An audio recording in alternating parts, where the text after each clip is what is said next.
Okay, तो अभी last class में हम लोग ये ISI जो एमस्टैट्स 2023 PYQ है उसका PSA पेपर कर रहे थे, तो मैंने कुछ क्वेश्चन लास्ट क्लास में डिस्कस किया था, बाकी आपको ट्राई करके आना था। 10 क्वेश्चन डिस्कस किए थे ना, 10 क्वेश्चन, और बाकी आपको ट्राई करके आना था। तो ट्राई करके आए हो, डाउट्स बताओ अगर ट्राई किए हो तो। जो लोग ट्राई किए हैं प्लीज।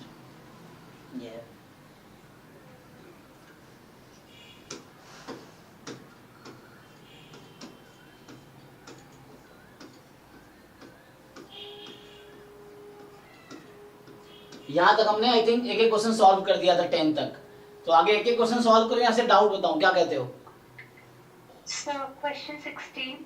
अच्छा, ये तो ऐसे कंटिन्यू कर सकते हैं, इसमें डिस्कशन हो जाएगा, बाकी का भी फायदा हो जाएगा। देखो ओके, तो 11th क्या है? The rank of the matrix this depends on the value of both A and B, is independent of the values of both A and B, depends on the values of A but not on the values of B, depends on the values of B but not on the A। बताओ जिन लोगों ने try किया है, how to solve this question।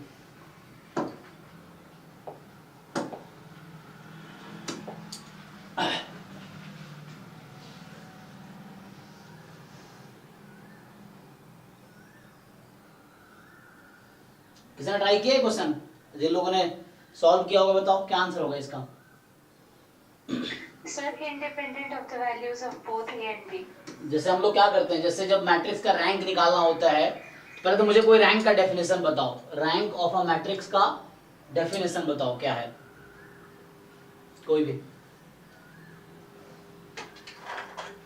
Number of independent column of the matrix और rows में भी।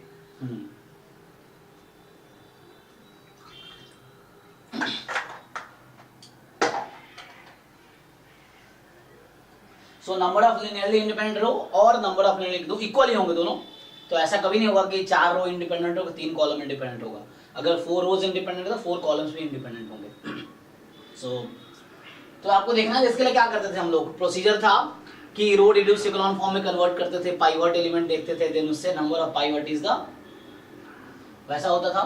तो इसको अगर तुम चाहो तो लिखना चाहो पाइवट में, तो ये 1 यहाँ पे आ रहा है, तो फर्स्ट और 1 2 3 4 5 फर्स्ट और 5th कॉलम को इंटरचेंज कर दो, तो हो जाएगा 1 0 0 0 B, यही ना, और बाकी इसको एज इट इज, तो 0 1 0 0 0, यहाँ से आएगा 0 1 0 A 0, देन इसको लिखता हूँ। उसके बाद तो मैंने क्या किया, 1 मिनट, पहले तो लास्ट वाला ये लिख दिया फर्स्ट रो में, फिर हमने ये लिखा, ठीक है ना, पहले ये लिखा फिर वो, फिर आगे लिखा 0 1, इसको 2 कर दो, है ना, इसको 2 करना पड़ेगा, 1 मिनट, या तो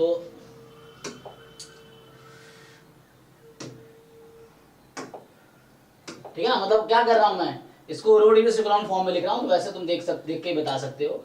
तो ये 1 और ये 1 एक्चुअली बाकी को 0 बना देगा, है ना, तो वैसा कर सकते हो। अगर वैसे लिखना चाहो तुम तो ऐसा लिख लो, लास्ट रो को पहले लिख लो, तो 1 0 0 0 B, उसके बाद फर्स्ट को लिख देता हूँ 0 1 0 0 0, उसके बाद इसको लिख देता हूँ 0 1 2 0 0, ठीक है। उसके बाद कौन सा रहेगा, इसके बाद इसको लिखता हूँ मैं, सो 0 1 0 A 0, फिर लास्ट क्या रह गया, एक रो रह गया होगा ये वाला 0 0 वाला ना, 0 0 0 3 0, तो इस तरह से ये मैट्रिक्स बनेगी, है ना। तो 5 क्रॉस 5 की मैट्रिक्स हो गई है। अब क्या करते हो तुम लोग, अगर चाहो तो रो रिड्यूस इकोलॉन फॉर्म में कन्वर्ट करना चाहो, तो ये 1 क्या कर सकता है, तुम 3rd रो में 2nd रो को माइनस कर दो, 4th रो में 2nd रो को माइनस कर दो, तो होगा क्या, जब माइनस करोगे तो ये 0 हो जाएगा, ये 0 हो जाएगा, ठीक है। तो इस तरह से फिर 3rd रो को क्या करो, चेंज करो, 1/2 टाइम 3rd रो, एलिमेंट्री ऑपरेशन यूज करना है, रिड्यूस करना है, तो इसको तुम 1 बना सकते हो। अब आगे देखो ध्यान से, सो अब क्या होगा, B कहां पे है, वहां पे, अच्छा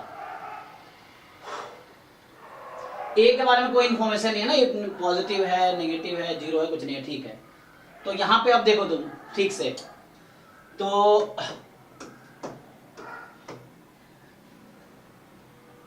पहले मैं इस रो को चेंज करता हूं, 5th रो को चेंज करो 1/3 टाइम 5th रो, तो ये हो जाएगी 1, ठीक।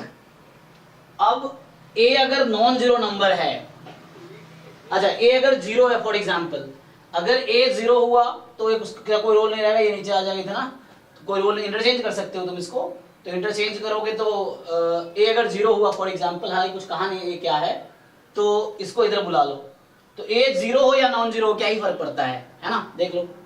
मैं अगर इसको ठीक से इंटरचेंज कर दूं, फोर्थ और फिफ्थ रो को इंटरचेंज कर दो, तो वन इधर ए इधर आ जाएगा, तो उस केस में जब मैं इंटरचेंज कर दूंगा तो वन यहाँ पे हो जाएगा और ए यहाँ पे हो जाएगा। अब ये पाइवट एलिमेंट है, ये पाइवट एलिमेंट है। अगर ए जीरो हुआ तो वैसे ही कोई रोल नहीं रहेगा इसका, जीरो हो गया। अगर ए नॉन जीरो भी है, मान लो 2 है 3 है 4 है, तो ये 1 इसको जीरो बना देगा, तो ए का कोई रोल नहीं है यहाँ पर रैंक डिसाइड करने में। जीरो है तो ऐसे कोई प्रॉब्लम नहीं है, और अगर नॉन जीरो है तो भी प्रॉब्लम नहीं है, क्योंकि अगर ये 2 भी हुआ तो हम क्या करेंगे, fifth row minus 2 time fourth row, तो जीरो बना देगा। तो इस ए से क्वेश्चन ये है पहली बात कि इस मैट्रिक्स का रैंक क्या है, what is rank of this matrix. मान लो ए है ये, सो रैंक इस मैट्रिक्स की कितनी है, 4, ठीक है ना। सो इस मैट्रिक्स की रैंक 4 है। और तो अब देख लो ऑप्शंस, तो ए बी से इसको कोई फर्क नहीं पड़ रहा, ठीक है ना, क्योंकि ये बी यहाँ पे जीरो है नॉन जीरो है, रैंक डिसाइड करने में उसका कोई रोल नहीं है, ए का भी कोई रोल नहीं है। तो यहां से आंसर ये आ गया कि ये वाला बी। देख लो किसी को कंफ्यूजन हो डाउट हो बताना है ना, मैं भी कई बार मिस्टेक कर देता हूं, तो गलती करो तो बताना, ठीक है। तो ये है, आगे बढ़े, तो ये हो गया तुम्हारा 11th। और देखो इस सब से आइडिया एक मिल जाएगा ना, तुम एक पेपर को ढंग से समझ लिए तो बाकी पेपर तुम्हें इजी लगेगा। मेन आइडिया ही तो समझना है कि क्या हो रहा है यहाँ पे। देखो 12th कह रहा है कि इफ अ मैट्रिक्स ए जो कि है A1 2 3 has 1 as a eigen value, तो चलो लैम्डा 1 जो है वो 1 है, and then determinant of A क्या होगा, तो मुझे पता है कि लैम्डा 1 प्लस लैम्डा 2 जो होगी यहां से a प्लस 3 होगी, लैम्डा 1 इंटू लैम्डा 2 जो कि डिटर्मिनेंट होता है 3a माइनस 2 है। लैम्डा 1 मुझे 1 दे रखा है, तो 2 इक्वेशंस हैं, इसको यूज करो, तो लैम्डा 1 रख दो, so lambda 2 is equal to यहां से आ जाएगा a plus 3 minus 1 a plus 2, and यहां से लैम्डा 1 को 1 रख दो, तो लैम्डा 2 इज इक्वल टू यहां से लैम्डा 1 को 1 रख दो 3a माइनस 2। अब देखो तुम यहाँ पे लैम्डा 2 की 2 वैल्यूज आ गई a के टर्म्स में, तो लैम्डा 2 तो सेम ही रहेगा, so a plus 2 is equal to 3a minus 2। बताओ जी इस इक्वेशन से a की वैल्यू क्या आएगी,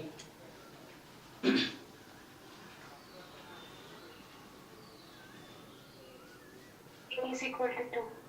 तो यहाँ से a की वैल्यू 2 आ गई, तो हमसे पूछा गया है देन डिटर्मिनेंट की वैल्यू बताओ, तो डिटर्मिनेंट तो यहाँ से है 3a माइनस 2, ठीक, तो a को रख दो 2, तो 6 माइनस 2 4, डन। तो मुश्किल नहीं, थोड़ा आसान क्वेश्चन है लगे ना। तो बस हमने यूज किया sum of eigen values trace, product of eigen values determinant. एक आइगन वैल्यू दे रखा था तो दूसरा निकाल लिया, फिर कंपेयर कर लिया, a निकल आया तो डिटर्मिनेंट निकल आया।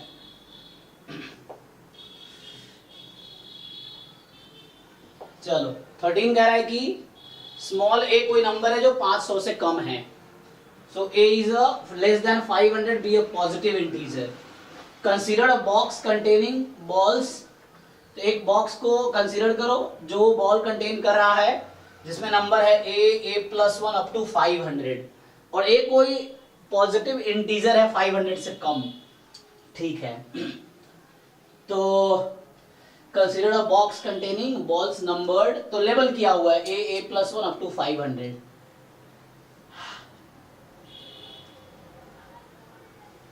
तो यहां नंबर ऑफ बॉल्स कितने हो गए, कितने हैं, a प्लस 1 अप टू 500, तो 500 माइनस कितना, माइनस a प्लस 1 है ना, तो नंबर ऑफ बॉल है 500 माइनस a प्लस 1। हाँ, तो suppose that the ball numbered x is picked with probability, okay, तो बोल रहा है कि so x में रैंडम वेरिएबल नंबर क्या है, नंबर ऑन द बॉल, जो x यूज कर रहा हूं, नंबर ऑन द बॉल, तो यहाँ पे हमारे पास है दिस प्रोबेबिलिटी दे रखा है इन्होंने, तो पूछ रहा है कि देन वैल्यू ऑफ ए। तो क्या आप लोग जानते हो पीएमएफ की प्रॉपर्टी क्या कहता है? पीएमएफ क्या डेफिनेशन है पीएमएफ का? Probability mass function.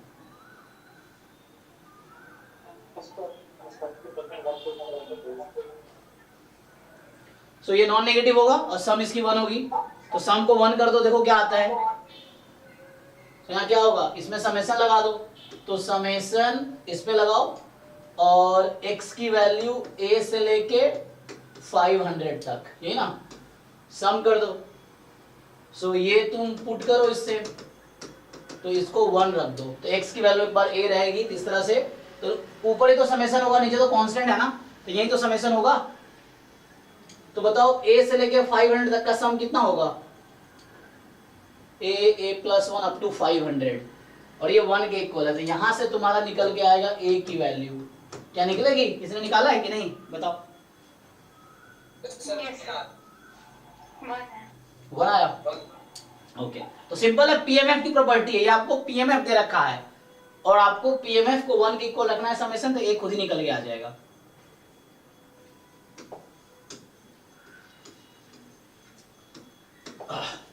फोर्टीन कह रहा है कि fx आपके पास है ax प्लस b और fnx इंडक्टिवली, क्या बोल रहा है? fx ये है, डिफाइन fnx इंडक्टिवली, मतलब इंडक्शन, इंडक्शन पता है ना, n के टर्म्स में जब आता है रिकर्सन या इंडक्शन, तो आपको इस तरह से डिफाइन किया गया। f1 को रखा है इसने fx और fn प्लस 1 को रखा है f ऑफ fnx, और आपको बता रखा है कि f7x ये है, तो बताओ a की पावर b क्या होगा?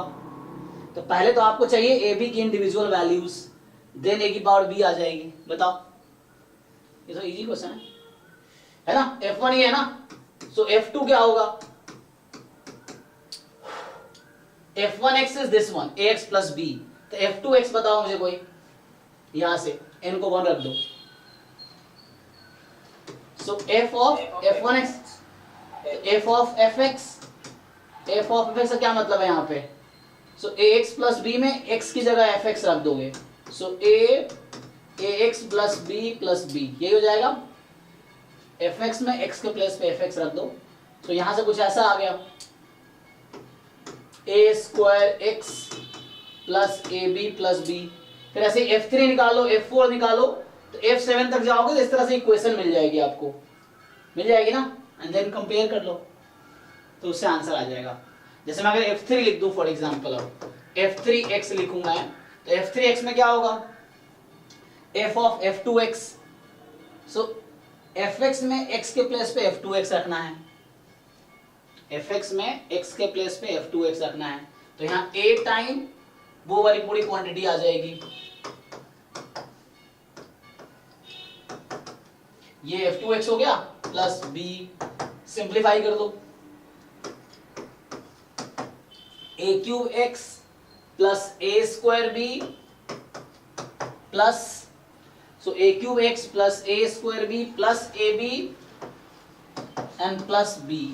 यहां से तुम पैटर्न भी नोटिस कर सकते हो, अगर जिन लोगों को आइडिया मिल रहा है, you can notice a pattern, directly f7 लिख सकते हो, तो f2 तुम्हारा ये है, f3 तुम्हारा ये है, इसको नोटिस करो और बताओ डायरेक्टली मुझे f7 क्या आएगा पैटर्न को नोटिस करने के बाद। a7x प्लस a की पावर 7x, हाँ, a6b, a6b, फिर ऐसे ही a5b, ये चलता रहेगा, लास्ट में ab और प्लस फिर b आ जाएगा। अब इसको कंपेयर करो इसके साथ, सो इसके साथ आप कंपेयर करो इसको, सो a की पावर 7 जो है वो किसके इक्वल आ गई? 128, a की वैल्यू कितनी? 2 आ गई, और a जब 2 आ गई तो अब ये जो क्वांटिटी है इसको इक्वेट करो 381 के इक्वल, तो b आ जाएगी यहां से, क्योंकि a तो आ चुकी है ना, तो b आ जाएगी, तो यहां से b निकाल लो, सो इस क्वांटिटी को 381 के इक्वल रखो, a पता चल गया है तो b आ जाएगी, a भी आ गई तो यहां पुट कर लो। बताओ जिन लोगों ने सॉल्व किया है क्या आंसर आया? ये d, Yes. ओके, तो यहां से आ जाएगा। सो 15 कह रहा है कि n जो है, देखो ध्यान से, ए कितनी बार हो गया, 9 टाइम, फिर BCD, okay, be a 12 डिजिटेड number divisible by 45। तो ये एक नंबर है, मतलब ABCD कोई डिजिट्स होंगे 0 to 9 के बीच का, तो 12 डिजिट नंबर है जो 45 से डिविजिबल है। तो 45 होता 9 5 है ना। ABCD are not necessarily distinct, और जरूरी नहीं कि ABCD चारों डिस्टिंक्ट हो, इक्वल भी हो सकता है कुछ भी। तो पूछ रहा है कि आपसे क्या पूछ रहा है, ये A नॉन जीरो, इसकी गारंटी है। तो how many such numbers are there, कितने नंबर होंगे इस तरह के। सो 45 का मतलब है 9 into 5, तो कोई नंबर 45 से डिविजिबल होगा, इसका क्या मतलब है। सर वो 9 से भी डिविजिबल होगा और 5 से भी होगा, दोनों से होगा। तो 9 की डिविजिबिलिटी रूल क्या होती है, कोई नंबर, जो भी हाँ डिजिट्स हैं उसका सम 9 आता है। 9 नहीं, 9 के मल्टीपल आते हैं। 9 के मल्टीपल, हाँ, तो यहां से कहने का मतलब ये इन सबको ऐड करो इंडिविजुअली।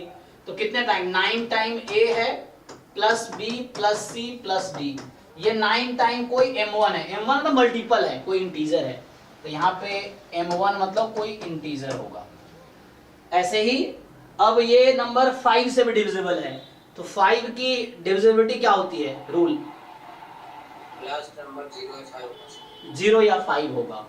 तो D या तो 0 है या 5 है ना, ये मतलब है। तो यहां से D इज 0 और 5, कोई एक है, तो 0 हो सकता है या 5 हो सकता है, दोनों पॉसिबिलिटी है।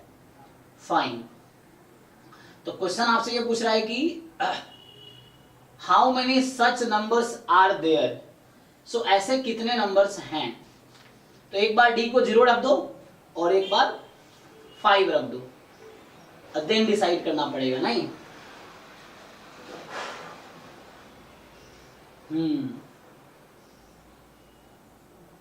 किसने सॉल्व किया इसको, कोई दूसरा अप्रोच है या ये अप्रोच लगाए। सर यही लगाए सर। अच्छा, आंसर आ गया इससे, ओके। Yes sir.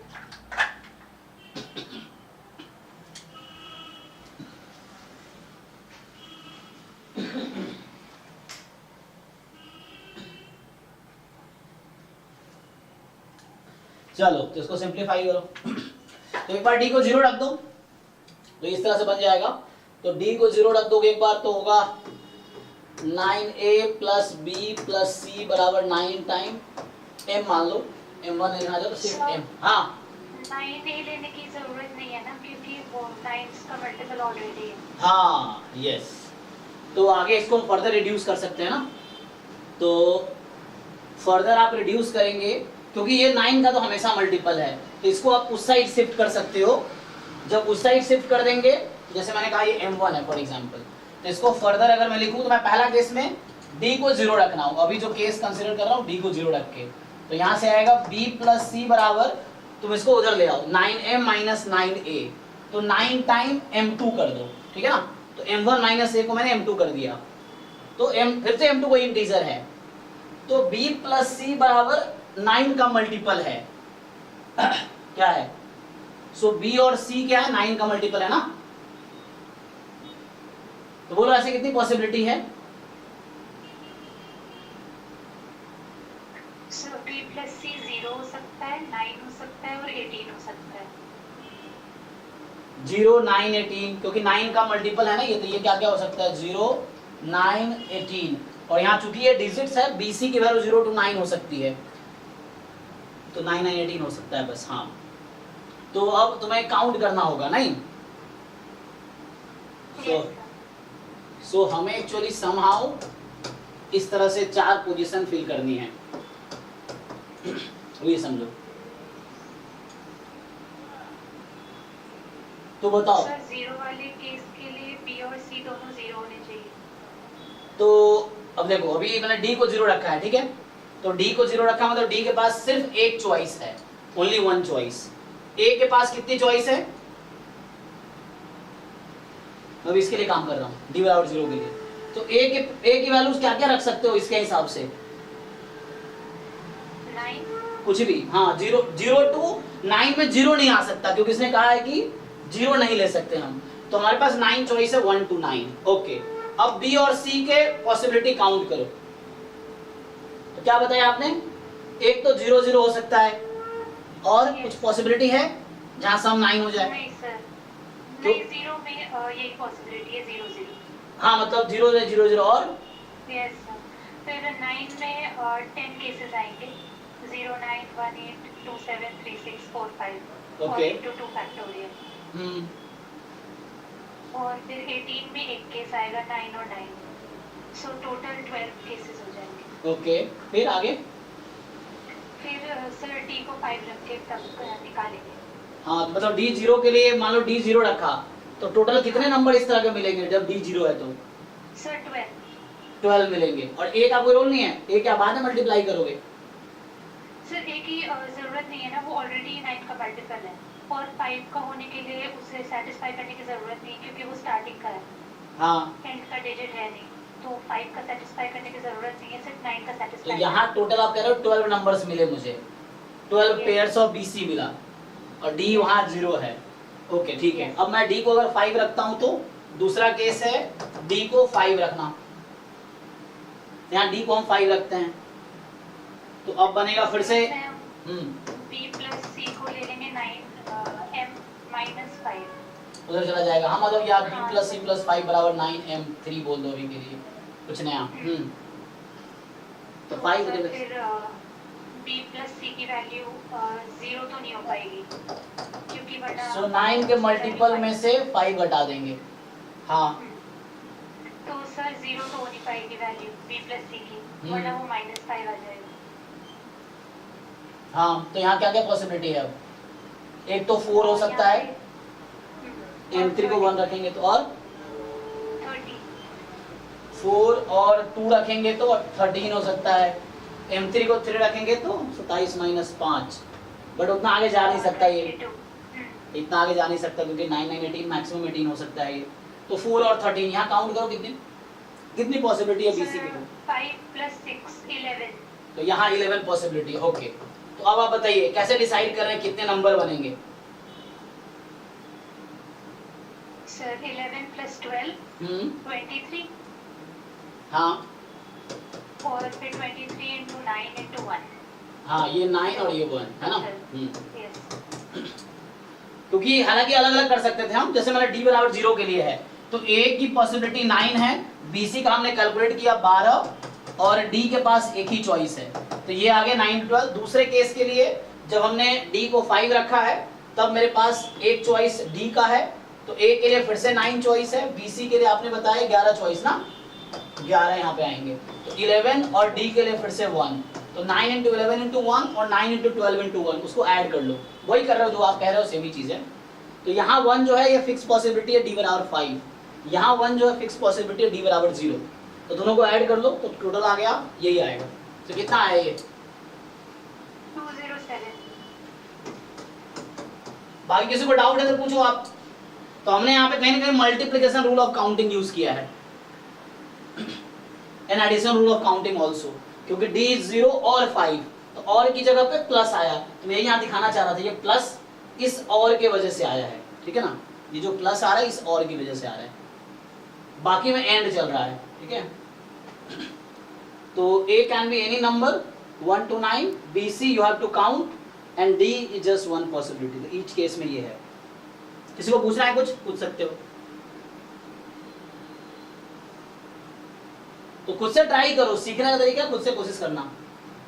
चलो तो यहाँ आते हैं अब। सो ये नेक्स्ट जो आपका है 16th,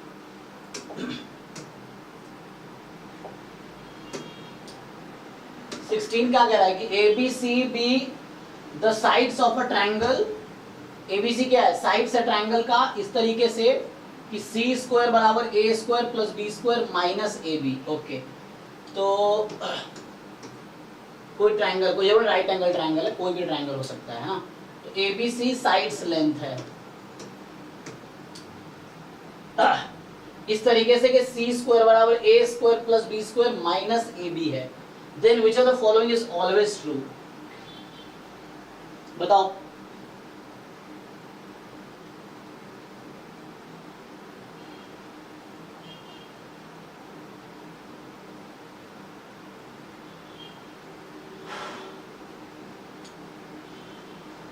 तो एबीसी राइट एंगल ट्रायंगल तो नहीं होगा ना, क्योंकि वो होता था सी स्क्वायर बराबर ए स्क्वायर प्लस बी स्क्वायर होता, दैट माइनस ए भी तो राइट एंगल ट्रायंगल तो नहीं है ये। और आपको जस्ट डिसाइड करना है, यहाँ बताओ यहाँ से एबीसी में क्या रिलेशन आएगा, इससे क्या रिलेशन आएगा एबीसी में? सर ये मेरा दो साइड्स ऐड कराएंगे तो तीसरे से बड़ा होगा।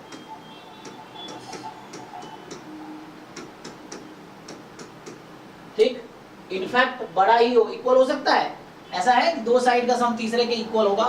नो सर, इक्वल नहीं सर, ग्रेटर देन। ग्रेटर ही होना पड़ेगा, नहीं इक्वल भी नहीं हो सकता, स्ट्रिक्टली मोर देन।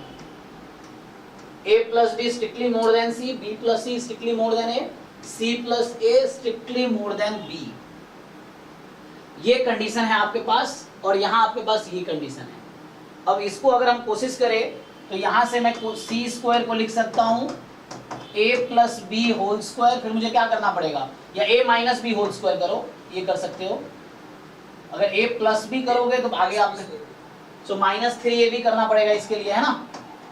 और अगर मैं a minus B whole square करता हूं तो बोलो प्लस a भी करना पड़ेगा, चेक कर लो। तो इस तरह से C square is a plus B whole square minus 3a भी होगा, या a minus B whole square plus a भी कर सकते हैं, ठीक है। तो क्वेश्चन ये है अब यहाँ पे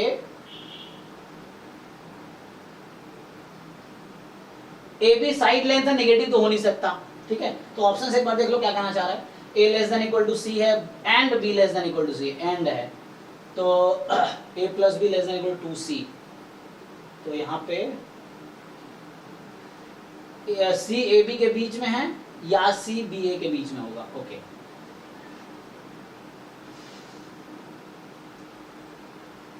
और इधर से है c less than equal to a होगा and c less than equal to b होगा,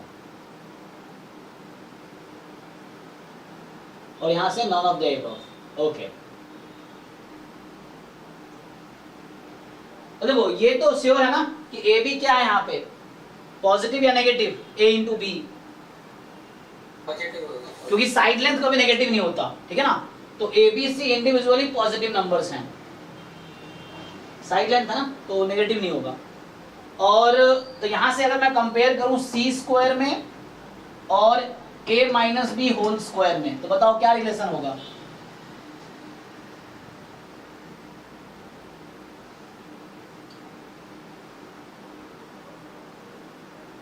क्या है इस बीच में क्या इनक्वालिटी आएगी? सर सी स्क्वायर ग्रेटर देन, एक तो ये केस है, और दूसरा यहां से अगर लिखूं तो सी स्क्वायर और a plus B whole square, इन दोनों में क्या रिलेशन है? यहाँ लेस देन होगा, ओके। तो अगर मॉड ले लोगे तुम तो यहाँ से ये आ गया कि c is more than mod a minus b और c इज लेस देन, तो मॉड यहाँ जरूरत नहीं है क्योंकि a प्लस बी पॉजिटिव ही होगा, सो ये है। तो c a माइनस बी से तो ज्यादा है लेकिन a प्लस बी से कम है,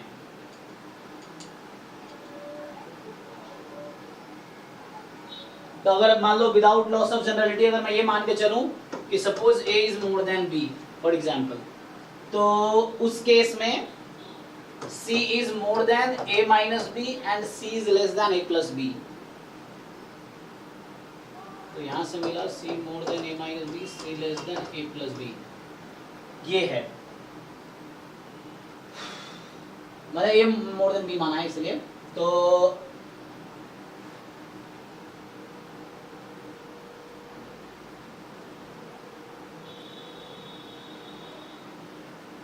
बताओ इससे कुछ कह सकते हो तुम लोग?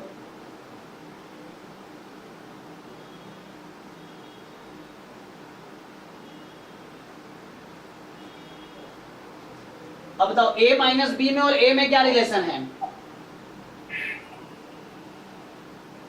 ठीक से देखो इसको, मैंने लिखा यहाँ पे कि c जो है more than a minus B है, less than a plus B है, ठीक। तो यहां से बताओ मुझे this is more than a, oh sorry a minus B है ना, so a minus B is less than a ना, तो ये क्या हो जाएगा यहाँ से मैं अगर लिखना चाहूँ सो a minus B less than a है, नॉट मोर देन। तो मुझे यहाँ कंपेयर करना है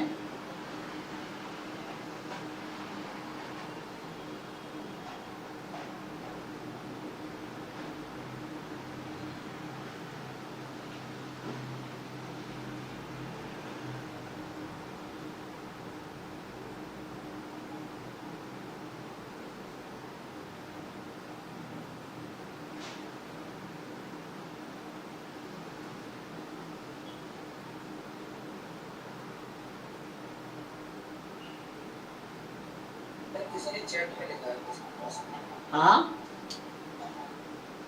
चैट में लिखा है, किसी ने क्या लिखा है?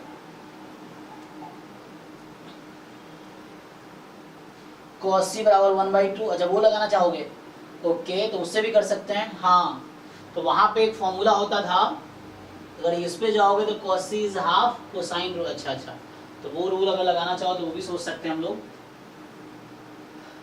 तो यहाँ से अभी तो हम ये ट्राई कर रहे थे कि यहाँ से कुछ मिल जाए, नहीं तो अच्छा मुझे ये तो पता है ना कि a प्लस बी जो क्या है मोर देन c, तो पहले से पता है मुझे। So a plus b is more than c, we know already, ठीक है। एंड ये तो होगा ही, b plus c is more than a।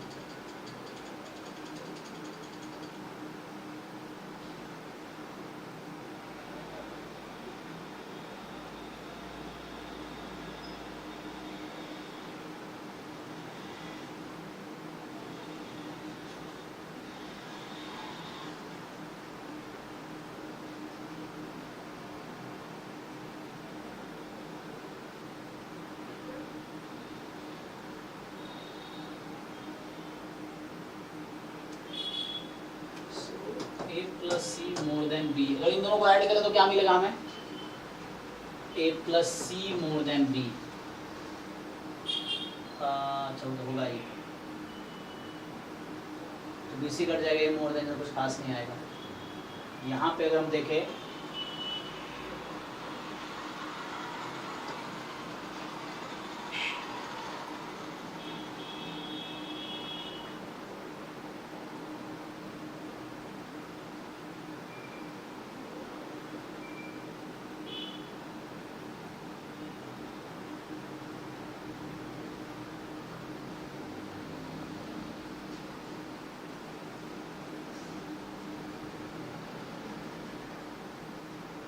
ठीक है, इसको दूसरे अप्रोच से ट्राई करता हूँ। तो सेकंड जो वो सजेस्ट कर रहा है उससे अगर ट्राई करें हम तो क्या आएगा?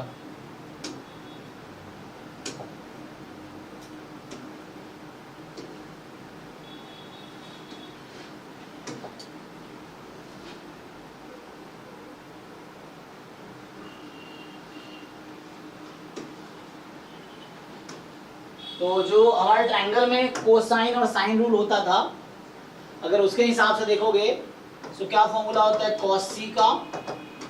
ये तो होता था ना a square plus b square, ये होता था एक्चुअली, चेक करो, ठीक है ना? बाकी लोग चेक कर लो क्या है, ये होता है ना फॉर्मूला cos c बराबर ट्रायंगल में a square plus b square minus c square upon 2ab। तो अगर ये वो सजेस्ट कर रहा है, अगर इसको हम यूज करना चाहें तो यहाँ से सी स्क्वायर की वैल्यू अगर आप निकालो, सी स्क्वायर ए स्क्वायर माइनस बी स्क्वायर तो ए बी हो जाएगा, तो ये 1/2 हो जाएगा यहाँ पे, चेक कर लो। क्योंकि यहाँ से वैल्यूज अगर पुट करोगे तो बचेगा ए बी अपॉन 2, 1/2 आ जाएगा ना। तो cos c 1/2 कब होगा?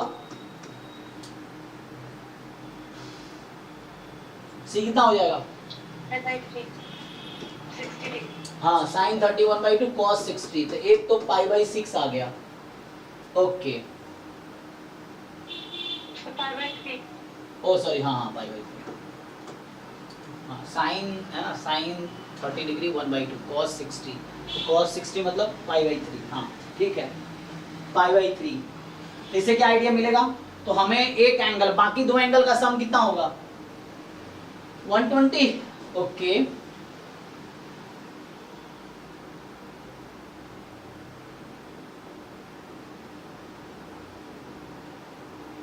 So what can you say about? तो ये एक रूल होता है कि एंगल जो ज्यादा है ना, मान लो ये ए बी सी है और ये तुम्हारा 60 डिग्री है, तो इन दोनों का सम कितना होगा? 120 होगा। तो अगर एक केस हो सकता है कि तीनों एंगल इक्वल हो जाए, तो तीनों साइड इक्वल हो जाएगा। अच्छा,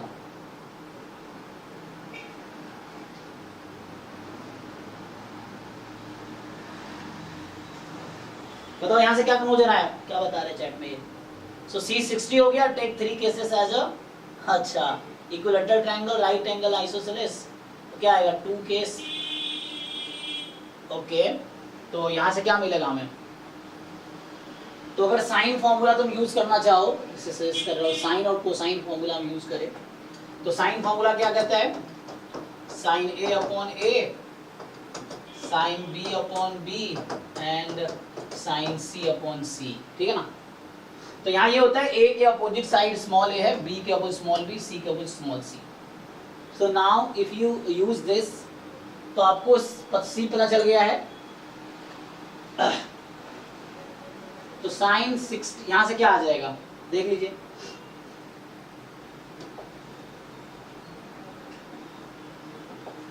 सो sine A upon a is equal to sine B upon b, और साइन 60 डिग्री कितना होता है? √3/2, तो ये √3/2 सी हो जाएगा।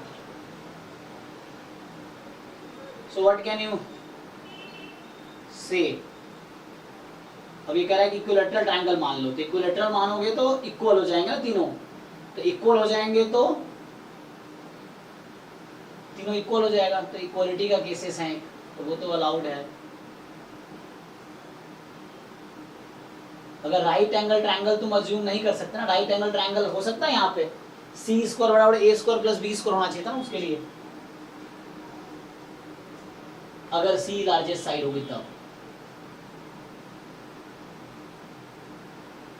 देखो भाई, तुमको समझ आ रहा है? बताओ आगे क्या करें। यहाँ तुम्हें कंपेयर करना है। हाँ,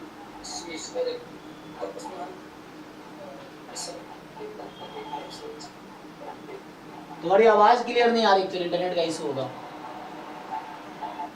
ये क्या सजेस्ट कर रहा है कि 2 केसेस है, इक्विलैटरल एंड राइट, है ना? तो इक्विलैटरल ट्रायंगल हो सकता है या राइट एंगल ट्रायंगल हो सकता है। तो इक्विलैटरल में सबको इक्वल होना पड़ेगा, तो उससे क्या सॉल्यूशन आएगी? ए स्क्वायर बराबर, यहाँ से तो ए स्क्वायर आ जाएगी। ओके, तो इक्विलैटरल सैटिस्फाई तो कर रहा है केसेस, है ना? इक्विलैटरल हो सकता है। तो इक्विलैटरल में क्या पॉसिबिलिटी है ये बताओ? A less than equal to C, B less than equal to C, कुछ भी पॉसिबिलिटी हो सकता है तो। और राइट एंगल अगर होगा तो सी हैज टू बी लार्जेस्ट, तो उसके लिए राइट एंगल कैसे हो सकता है?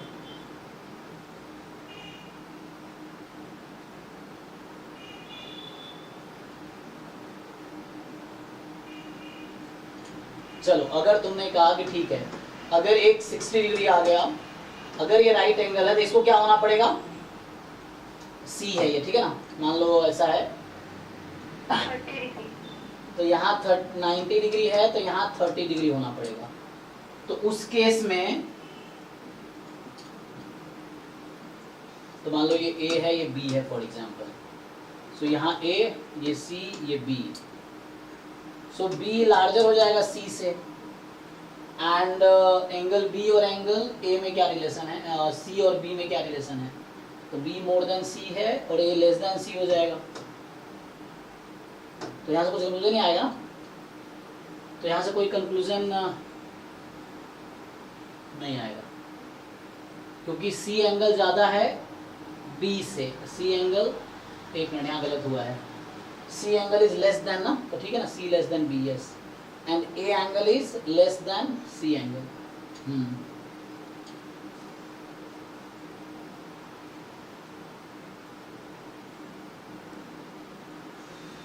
सर चैट्स में हाँ, क्या बता रहे हो? पर देखो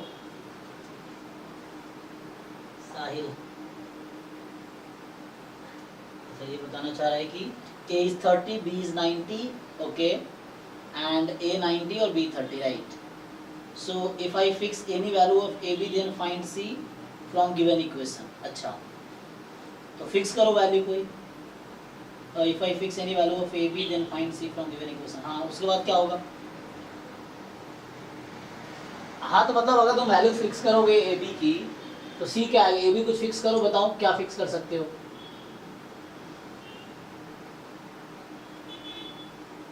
अगर ए बी इक्वल होगा तो सी उसी के इक्वल आ जाएगा, तो एक तो इक्वलिटी वाला केस है।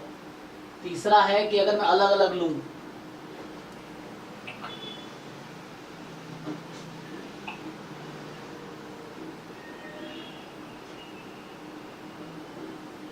यहाँ से आंसर क्या लग रहा है? What should be correct? यहाँ से option B B. B B B for bat. हाँ like B greater than equal to C, greater than equal to C. ये कहना चाह रहे हो? So C is between A and B. यहाँ पे ये पॉसिबिलिटी है कि यहाँ से जो हमने अभी कंक्लूड किया है कि ये पॉसिबिलिटी यहाँ से एक आ जाएगा, C is more than equal to A less than equal to B. एक ये पॉसिबिलिटी है जब हमने कहा ये 30 और ये 90। और दूसरा केस हो सकता है कि उसको आप इंटरचेंज करो। मैंने अज्यूम किया ना ये 90 है, हम ऐसा कर सकते हैं दूसरे केस में कि ये मेरा ए है और ये बी है, ये सी है। तो सी तो ऑलरेडी सी इज फिक्स्ड, सी 60 ही होगा, ए बी को हम चेंज कर सकते हैं। तो अगर वैसे सोचोगे तो देन अब ए यहाँ पे 90 हो गया और ये 30 हो गया, तो बी एंगल स्मॉलेस्ट हो गया, तो बी सबसे छोटी साइड होगी और उससे लार्जर एंगल साइड्स एंगल है ना। तो जो लार्जेस्ट एंगल है उसके अपोजिट साइड जो होगी लार्जेस्ट साइड होगी, साइड लेंथ। जो स्मॉलेस्ट एंगल है उसके अपोजिट जो साइड है वो स्मॉलेस्ट होगी। ये ट्रायंगल के कुछ प्रॉपर्टीज हैं, तो यहाँ से एक ये पॉसिबिलिटी आ सकता है और एक ये। आई थिंक जो सजेस्ट कर रहा है, I think yes, so you are suggesting this, right. तो ये भी ठीक है, इस तरीके से सोच सकते हैं। अगर इक्विलेटरल लेते, मान लो अगर हम इक्विलेटरल कंसीडर करते तो 60 60 60 लेना पड़ता। तो यहाँ से मतलब सॉल्यूशन मेनली यहाँ से स्टार्ट हुआ। तो this is also good approach. मतलब और भी तरीके हो सकते हैं, एक तरीके का अप्रोच ये भी ठीक है कि लाइक cos c पहले हमने लगाए और यहाँ से देख के आपको एक आइडिया मिल जाएगा, cos फार्मूला यूज कर सकते हैं। तो कोसाइन फार्मूला से हमारा cos c हाफ आ गया, c π/3। तो c फिक्स हो चुका है कि 60 डिग्री ही होगा। अब ए बी क्या क्या हो सकता है वो आपको ढूंढना है। तो एक केस है मान लो इक्विलेटरल ट्रायंगल है, ठीक है। तो एक केस है मान लो कि इक्विलेटरल ट्रायंगल है, तो 60 60 60 हो जाएगा। तो तीनों एंगल इक्वल है, तीनों साइड इक्वल हो जाएगी। तो उस केस में a is equal to B is equal to C हो जाएगा। दूसरी केस ये है कि हम माने राइट एंगल ट्रायंगल है, तो अज्यूम करेंगे, अच्छा इससे ऑप्शन डिस्कार्ड कर सकते हो एक्चुअली, ये है ना। तो उससे हम डिस्कार्ड कर पाएंगे। तो अगर हमने माना कि चलो ये राइट एंगल ट्रायंगल है तो 60 सी तो फिक्स है।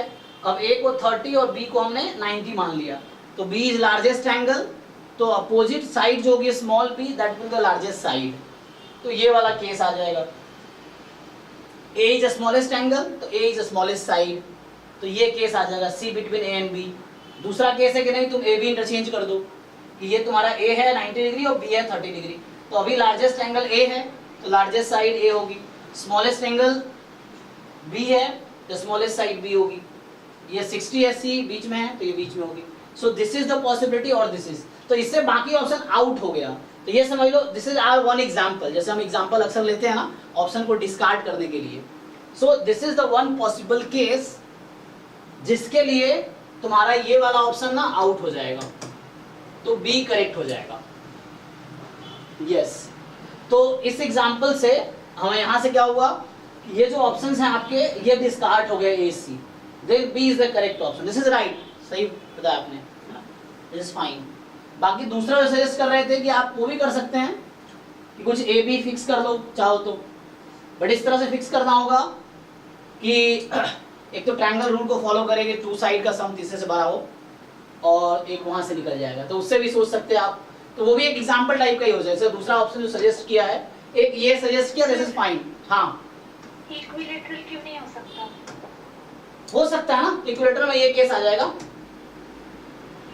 तो सर हम कैसे श्योर हैं कि ऑप्शन बी होगा, नन नहीं हो सकता? हाँ इसमें थोड़ा सा सोचना पड़ेगा। यस तो यहाँ पे हाँ हाँ This equality is when is not when in the right angle, it is when the equilateral is. So what has been written on the right angle side? हाँ C is equal to C, A is equal to C, right? Their equality is in there. It is straight line. Oh yes, yes. One thing here. So ये जो triangle के rules हैं कि a plus b is this, okay. और यहाँ से हमने एक कंक्लूजन लिखा था ना, यहाँ से एक तो ये कंक्लूजन लिखा था, यहाँ देखो. So c has to be, हमने एक तो ये भी डिसाइड किया थोड़ी देर पहले कि c a plus b और a minus b के बीच रहेगा, और बाद में ये कंक्लूजन आया कि c जो है a और b के बीच होगा या c b और a के बीच होगा. ये पॉसिबिलिटी है.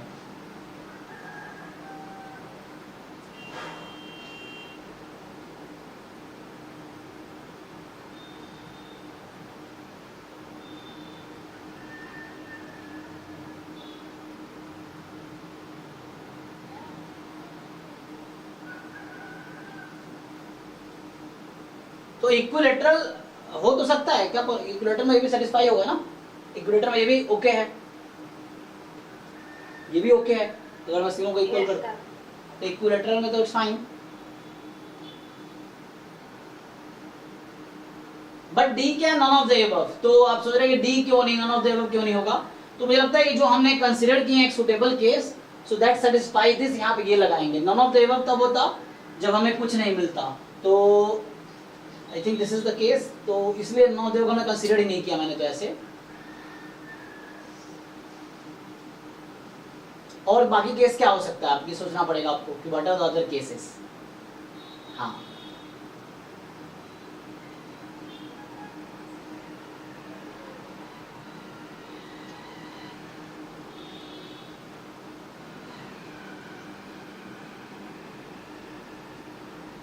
तो यही ओके होगा अभी के लिए I think.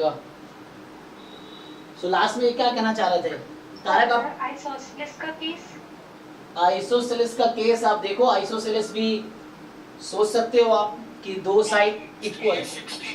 The other two has to be some is 120, right? So it will become equilateral. हाँ, एक एंगल 60 है तो बाकी दो का सम कितना है 120. और आप कह रहे हो आइसोसेलेस बनाना है, तो आइसोसेलेस बनाओगे तो क्या करोगे, बाकी दो को इक्वल करोगे तो इक्विलेटरली बन जाएगा. हाँ, अगर आप आइसोसेलेस बनाओगे तो क्या होगा, देखो सोचो. तो आइसोसेलेस में क्या होता है कि दो साइड इक्वल रहते हैं ना, सो दो साइड को अगर आप इक्वल करोगे और थर्ड वाला ऑलरेडी 60 है, ओके तो वो इक्विलेटरली बन जाएगा एक्चुअली. जो कह रहा है कि अगर आप आइसोसेलेस बनाने की कोशिश करोगे तो वो इक्विलेटरल बन जाएगा. ये है, ठीक है, आपने सही कहा, इट्स फाइन. तो मेनली इसका अभी ये कर रहे थे, यहाँ से कंक्लूड करना मुश्किल हो रहा था, बट जो कोसाइन फॉर्मूला है वहां से इजीली डिसाइड कर पाए, तो इसलिए बी ऑप्शन करेक्ट होगा, बी सेटिस्फाई रहेगा. ठीक है, अगले क्वेश्चन पे आते हैं. सो नेक्स्ट इज, ये तो टाइम है ना. हाँ, सो 17 क्या कह रहा है कि let x be the discrete random variable and y be a continuous random variable. ठीक है, तो x कोई डिस्क्रीट रैंडम वेरिएबल है, y कॉन्टिन्यूअस रैंडम वेरिएबल है which is independent of x. तो y and x are independent. u है x plus y, v है x into y. तो कह रहा है choose the correct statement from the options given below. ठीक, तो x डिस्क्रीट है, y कॉन्टिन्यूअस है और y x इंडिपेंडेंट है, u x plus y है, v x into y है. तो आपको चूज करना है कौन सा स्टेटमेंट ट्रू है. सो पूछना चाह रहा है कि both u and v are continuous random variable, u is a continuous random variable, v need not be, u is a discrete random variable, v need not be continuous random variable, u is a discrete random variable, v is a continuous random variable. बताओ आप लोग क्या समझते हो इससे, basic concept है ये.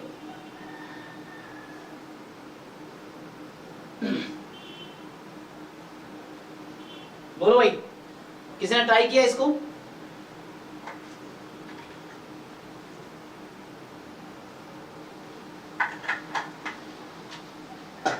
Sir CDF approach से ट्राई किया था बट कंक्लूजन नहीं मिला. इसने कहा x डिस्क्रीट है, so what if I take, मैं एग्जांपल लेता हूं. तो यहां पे मैंने क्या बोला, x इज व्हाट, क्या डिस्ट्रीब्यूशन होगा x का? x is a degenerate random variable at 0. Okay, तो x के सपोर्ट में सिर्फ 0 है, x डिस्क्रीट है. अच्छा, तो उस केस में क्या लगता है आपको, u किसके इक्वल आ गया, v किसके इक्वल आ गया? आप डिस्क्रीट और कॉन्टिन्यूअस का डेफिनेशन सब लोग जानते हैं. So what is definition of discrete random variable, कोई बताओ? Anyone? Definition of discrete random variable का सपोर्ट जो है वो मतलब काउंटेबल सेट होगा. यस, काउंटेबल सो उसका सपोर्ट काउंटेबल सेट होगा. तो सपोर्ट कभी इंटरवल नहीं हो सकता डिस्क्रीट में. अच्छा, y एक कॉन्टिन्यूअस रैंडम वेरिएबल है. सो कॉन्टिन्यूअस रैंडम वेरिएबल का डेफिनेशन क्या है? इसका सपोर्ट अनकाउंटेबल सेट होता है. हाँ, प्रोबेबिलिटी ईच पॉइंट पे जीरो रहता है, मतलब किसी पर्टिकुलर पॉइंट पे प्रोबेबिलिटी जीरो होगी. क्योंकि सब मिक्स का भी सपोर्ट एक्चुअली अनकाउंटेबल होता है. तो यहाँ है कि प्रोबेबिलिटी कंटिन्यूअस का जो डेफिनेशन है कि y is a continuous because this is zero for all y belongs to r. ये डेफिनेशन है कंटिन्यूअस रैंडम वेरिएबल का. अकेला काफी है इतना कि y is a continuous random variable if and only if probability capital Y is equal to small y zero for all y belongs to r. तो किसी पॉइंट पे मास नहीं होगा. अभी मैं इसके लिए सोचता हूं तो u यहाँ किसके इक्वल आ गया? इस केस में u किसके इक्वल है? इस केस में अरे नहीं, समझे नहीं तुम. x का सपोर्ट क्या है? What is support of x? Just zero. तो x की देखी वैल्यू में जीरो, तो u किसके इक्वल आएगा? इसको कांस्टेंट रैंडम वेरिएबल बोलते हैं ना, discrete degenerate. So u is equal to y and v is equal to 0. अब देखो इससे कौन कौन सा ऑप्शन आउट हो गया. मैं एग्जांपल लिया हूं ना, तो डिस्कार्ड करूंगा ऑप्शंस को. तो ये एक एग्जांपल लिया मैंने कि x डिजेनरेट है, तो उससे v क्या हो गया? पहला वाला होगा v डिजेनरेट हो गया ना v, तो क्योंकि v का सपोर्ट जीरो हमेशा, तो मतलब यहां यही हो गया कि प्रोबेबिलिटी v बराबर 0 1 ही आएगा, क्योंकि नॉन जीरो इसका सपोर्ट में एक ही पॉइंट है, तो डिजेनरेट रैंडम वेरिएबल हो गया. तो अब समझो कहां कहां इसने कहा है दोनों कॉन्टिन्यूअस है, गलत कह रहा है. v तो कॉन्टिन्यूअस नहीं है. u कॉन्टिन्यूअस है, v नीड नॉट बी, ये ट्रू हो सकता है. u डिस्क्रीट है, v need not be continuous, ये भी हो सकता है. u डिस्क्रीट तो नहीं, यहाँ पे u क्या है? डिस्क्रीट है कॉन्टिन्यूअस? कॉन्टिन्यूअस है, तो ये आउट हो गया. u is discrete random variable, v is a continuous, v continuous कह रहा है, ये आउट हो गया. तो ओनली दिस इज ट्रू हो गया बस. सर अगर एग्जांपल से ना करें हाँ, तो फिर एग्जाम में टाइम किल होगा आपका और कुछ नहीं. क्योंकि प्रूफ एग्जाम में प्रूफ करना is a very difficult task. अब इसको आप प्रूफ करना चाहोगे, ये वही चेक करना चाह रहा है आपसे कॉन्सेप्ट. तो इसने सजेस्ट किया x डिस्क्रीट है, मैंने डिस्क्रीट मान लिया, डिजेनरेट है. अब u मेरा y के इक्वल है, y कॉन्टिन्यूअस था तो u भी कॉन्टिन्यूअस है. u जीरो है तो x डिजेनरेट था, y डिजेनरेट आ गया. तो डिजेनरेट आ गया तो v डिस्क्रीट हो गया. तो अब इससे क्या इजीली हमने क्वेश्चन सॉल्व कर दिया, आंसर टिक कर दिए. प्रूफ इनफैक्ट ये प्रूफ भी वर्क करेगा. ये सब्जेक्टिव में भी इसका आंसर लिखा जा सकता है. ये तो सब्जेक्टिव की बात कर रहे तो सब्जेक्टिव में ये भी लिखा जा सकता है अगर ऑप्शंस दिया हो. ऑप्शंस नहीं दिया, प्रूव दैट रहेगा, then you have to prove actually. तो यहाँ प्रूव दैट नहीं है ना. जैसे बोला b need not be continuous, तो ये एग्जांपल है. यस, क्योंकि यहाँ आपको प्रूव ही करना नीड नॉट बी, तो एक एग्जांपल दे दो कि नीड नॉट बी, हो गया. अब u इज अ कॉन्टिन्यूअस, तो अब इसको प्रूव करो. तो सिंपल लॉजिक ये है कि y का सपोर्ट क्या है? काउंटेबल सेट या अनकाउंटेबल सेट? अनकाउंटेबल. और x का सपोर्ट क्या है? काउंटेबल से पॉसिबल सम निकालोगे तो क्या आएगा? काउंटेबल या अनकाउंटेबल? अनकाउंटेबल से. तो वो ऑब्वियसली कॉन्टिन्यूअस सेट होगा, डिस्क्रीट तो नहीं हो सकता u. और सर v में? हाँ, v में देखो, अब v प्रोडक्ट है, तो अब x का सपोर्ट डिस्क्रीट है, मतलब काउंटेबल सेट है, y का सपोर्ट अनकाउंटेबल सेट है. अब प्रोडक्ट के बारे में सोचना है. तो यही एग्जांपल दे दिया मैंने तुम्हें कि जो x का सपोर्ट है वो सिंगलटन जीरो है, और y का सपोर्ट मान लो रियल नंबर है. एग्जांपल के लिए कि y मान लो यूनिफॉर्म 0 1 टाइप का है, या कोई ऐसा रैंडम वेरिएबल स्टैंडर्ड नॉर्मल है, मान लो y. तो तुम जब प्रोडक्ट करोगे तो v का सपोर्ट क्या आ जाएगा? जीरो. तो क्या हो गया? वो डिस्क्रीट, तो कॉन्टिन्यूअस तो नहीं होगा. Okay sir. बट कॉन्टिन्यूअस हो भी सकता है. मैं अभी बस ये दिखा रहा हूँ. हाँ, यस सर, मैं समझ गई. मैं ये दिखा रहा हूँ नीड नॉट बी कॉन्टिन्यूअस. इसके लिए कॉन्टिन्यूअस भी हो सकता है. तुम अगर ऐसा एग्जांपल लो, फॉर एग्जांपल मैं डिजेनरेट एट 1 लिया होता, अगर मैं x को रुको x को अगर मैं ये लिया होता x इज डिजेनरेट एट 1, तो बताओ अब u किसके इक्वल है, अब v किसके इक्वल है? So u is 1 plus y, v is y actually. तो यहाँ u भी कॉन्टिन्यूअस है, v भी कॉन्टिन्यूअस है,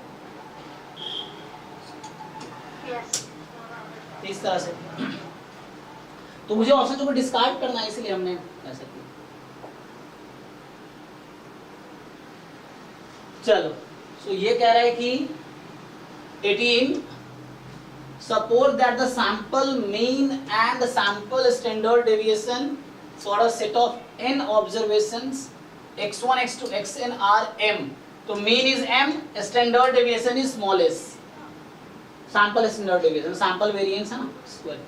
तो these values are updated to m1 and s1 after one more observation is added to the data set. तो ये कहेंगे डिस्क्रिप्टिव स्टैटिस्टिक्स का क्वेश्चन टाइप का है। एक डेटा पॉइंट ऐड कर दिया इन्होंने डेटा सेट में, तो नया मीन आ गया m1 और नया standard deviation, sample standard deviation s1 आ गया। तो क्वेश्चन ये पूछना चाहिए, थ्योरम है डायरेक्ट, है ना। तो ये पूछ रहा है based on the above information. अब से बुक्स में जहाँ ये थ्योरम होगा वहाँ प्रूफ भी लिखा होगा, नहीं आपको याद, एग्जाम में प्रूफ लिखना पड़ेगा। So choose the correct statement from the options given below. बताओ क्या होगा। तो इसके लिए एग्जांपल बना सकते हो, अगर आपको ऐसे प्रॉब्लम हो रहा हो, you just take one example and discard the options. हालांकि ये थ्योरम है, क्या होगा? मीन तो अपडेट मीन 10 दिन होगा,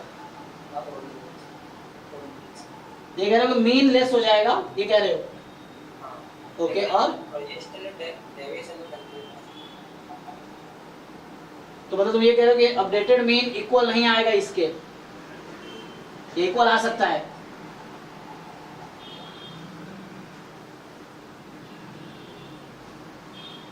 जैसे एग्जांपल के लिए मैं तुम्हें सिंपली बता दूं, मान लो 1 2 3 4 है, तो इसका मीन निकालोगे तो कितना आ जाएगा? 10/4। अगर इसमें एक डेटा पॉइंट ऐड कर दिया मैंने, मान लो 5, इसने कुछ कहा नहीं ना कि क्या होना चाहिए, नंबर्स में क्या रिलेशंस हैं।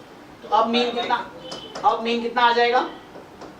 15/5, 3 आ गया।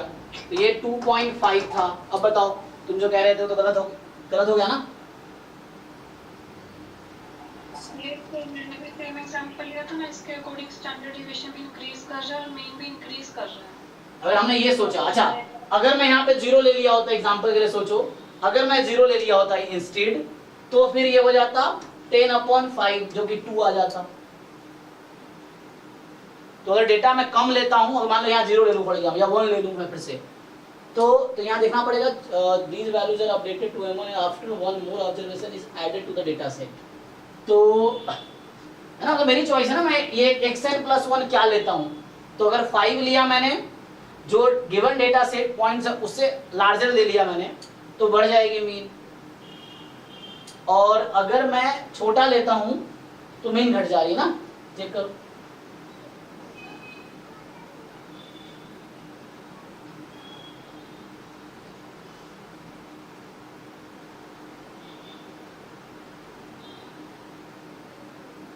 तो ये डिक्रीज होगी अगर देखो समझा तुम्हें क्या हो रहा है actually.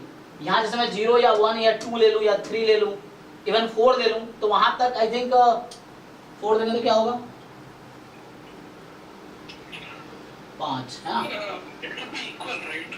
Because 10/4 equal to say 10 plus x/5. X is 50 minus 40/4. So 10/4. If the next value is 10/4, then the means are equal, right? Okay. So you want to say कि so what they say, what is added? Sir अगर xn+1 original mean हो तो हाँ, तो then it will be equal. Yes. What you are saying कि अगर मैं यहाँ पे जैसे ये 2.5 ले लेता हूँ फॉर एग्जाम्पल, तो हो जाएगा 10 plus 2.5, 12.5/5, तो फिर वही 2.5 आ जाएगा। So if we consider the next observation as जो initial sample mean, then it will be equal, है ना। तो क्वेश्चन इज यहाँ इन्होंने क्लैरिटी नहीं बताया ना क्या लेना चाहिए। लेकिन सर इसमें बताया एग्जैक्टली बताया ना कि यही लेना है। हाँ, इसने कहा suppose that the sample mean and sample standard deviations for a set of n observations are m and s, ठीक है. The values are updated to m1 s1 after one more observation. This is added to the data set. Based on the above information, choose the correct statement from the options given below. तो हम चाहे तो mean को equal रख सकते हैं, जैसे like this suggested कि if you take the mean as the next xn plus 1, जो मीन है वही ले लो m को, तो सेम मीन आ जाएगी. तो ये दोनों करेक्ट हो सकता है. अगर लार्जर पॉइंट ले ले तो मीन बढ़ जाएगी, स्मॉलर ले ले तो मीन घट जाएगी. तो तीनों पॉसिबिलिटी हमारे पास है यहाँ पे. सर हमें तो ये निकालना है ना कि अगर m1 इक्वल टू m हो जाए तो इन दोनों में से हाँ अच्छा वो एक मिनट. हाँ हमें, अच्छा ये मैंने ध्यान फिर मान लिया, ये तो इफ कह रहा है ना. ओ सो हमें m1 m को कंपेयर करना ही नहीं एक्चुअली. ये पढ़ना पड़ेगा ठीक से, क्योंकि यहाँ दिस एंड दिस में सोच रहा था ना. हाँ दिस फाइन. सो अगर ऐसा हो रहा है तो क्या होगा, अगर ऐसा हो रहा है तो क्या होगा, दो केस में आपको सोचना है बस. एक्चुअली सही कहा आपने, क्वेश्चन मैंने भी ठीक से पढ़ा नहीं है. तो यहाँ पे प्रॉब्लम क्या है, हम ये m1 m को कंपेयर कर रहे हैं, हमें m1 m कंपेयर करना ही नहीं एक्चुअली. द थिंग इज अगर ऐसा है देन क्या होगा. सो नाउ तो ये सब आपको ध्यान रखना होगा एग्जाम में भी, है ना.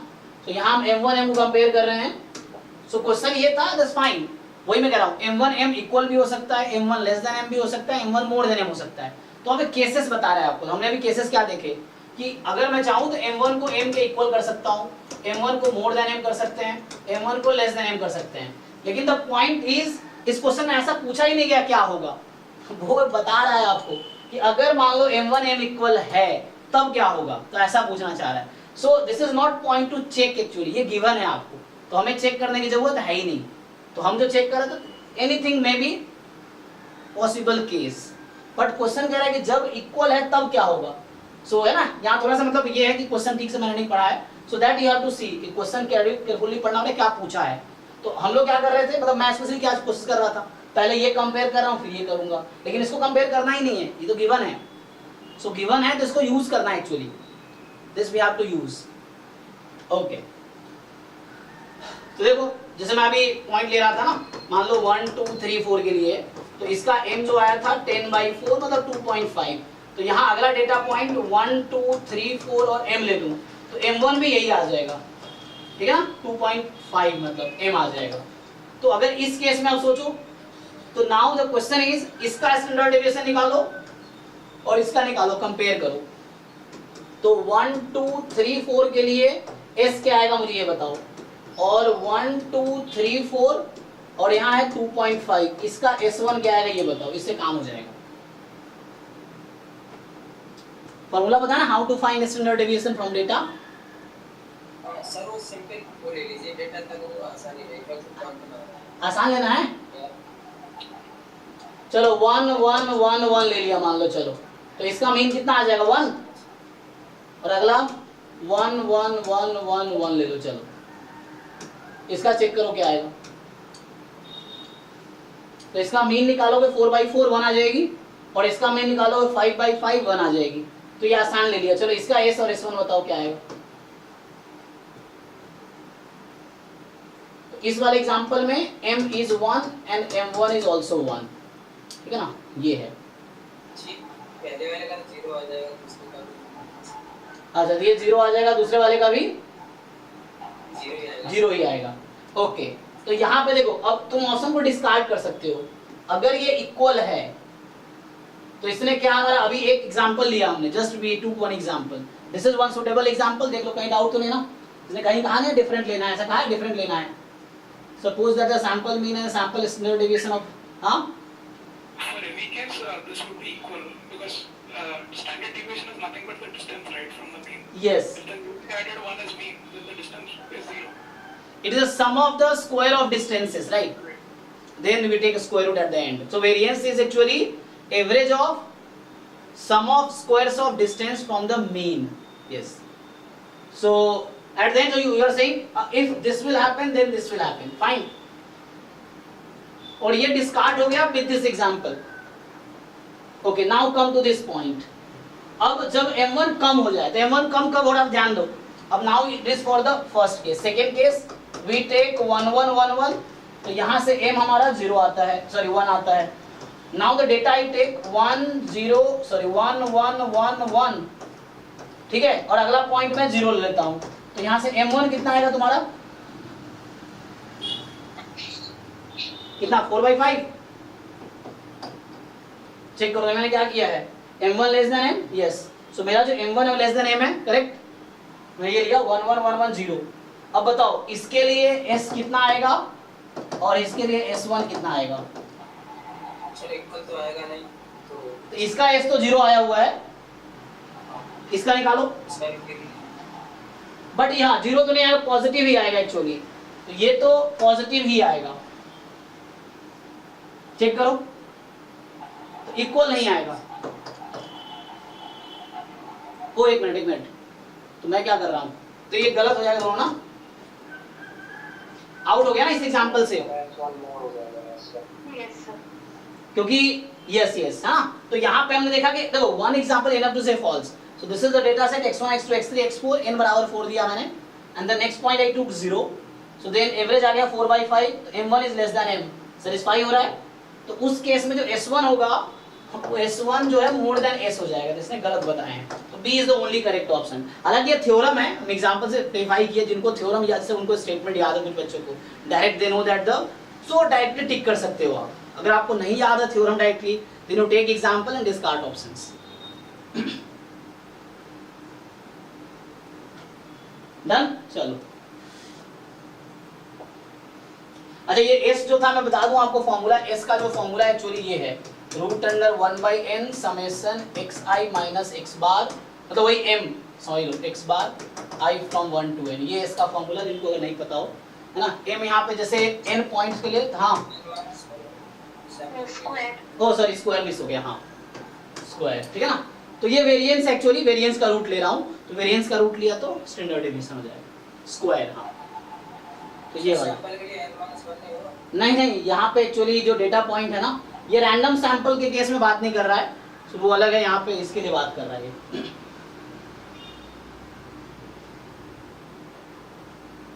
सो जस्ट डिस्क्रिप्टिव स्टैटिस्टिक्स में ये फॉर्मूला है, डिस्क्रिप्टिव स्टैटिस्टिक्स में डेटा पॉइंट्स के लिए ये फॉर्मूला आता है। उधर जाके एस्टिमेशन में जो है ना, वहां पे हम लोग यूज करते हैं 1/n-1 अनबैस्ड बनाने के लिए एक्चुअली, ठीक है ना। तो वहां n-1 का लॉजिक ये होता है कि वो अनबैस्ड वहां बनाना होता है, इसीलिए डिस्क्रिप्टिव स्टैटिस्टिक्स में अगर फॉर्मूला देखोगे तो ये लिखा होगा।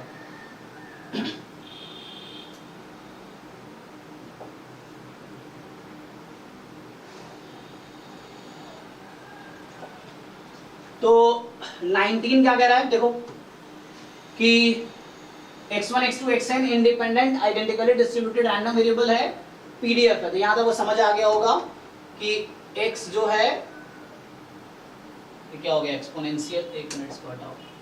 सो एक्सपोनेंशियल लैम्डा ना, exponential with mean 1/λ rate lambda. अब आपको क्या बोल रहा है, ये एक्सपोनेंशियल विथ रेट लैम्डा है, सो xi exponential with rate lambda. तो बताओ y का डिस्ट्रीब्यूशन क्या हो जाएगा जी, इस y का डिस्ट्रीब्यूशन गामा हो जाएगा n, gamma n, lambda, first parameter add हुआ। Okay, so now the question is, then the conditional distribution of xn given y is equal to 1. So आपसे पूछ रहा है कि conditional distribution of xn given y is equal to 1 क्या होगा। ये तो थ्योरम है डायरेक्टली, क्या होगा बताओ। लेकिन उसमें सर अपॉन में होता है ना, तब होता है नहीं, दोनों में गिवन में भी प्रूफ हो जाता है, बाद में वही आ जाएगा। तो सर इसका डी वाला होगा। ये बताओ x1 अपॉन x1 से लेके xn तक, इसका क्या आता है। सर बीटा फर्स्ट पॉइंट होता है। हाँ कितना, पहले वाले में 1, n-1 सिर्फ 1n-1 आया होगा ना। इसी में तुम अगर n को अगर 2 रख देते हो, रुको, n को अगर 2 रख देते हो तो क्या होता है, यूनिफॉर्म 0-1 हो जाता है ना। और इनफैक्ट मैंने प्रूव किया था, भेजा भी था, ये भी वही आता है, x1 given x1 plus x2 is equal to 1 prove करोगे, ये भी यूनिफॉर्म 0-1 ही आएगा, ठीक है। So I think d correct होगा, ये डायरेक्ट थ्योरम है, तुम बुक में देख सकते हो, डायरेक्ट थ्योरम है, ये प्रूव भी कर सकते हो।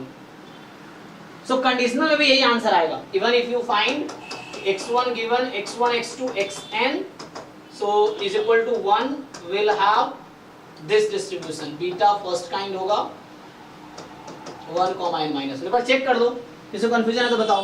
सर हाँ सर, इसमें 1 की जगह और कुछ और तो भी सेम नहीं, तब सेम नहीं आएगा, ये 1 का रोल यहाँ पे है, 1 फिर वो अलग आंसर आ जाएगा। चलिए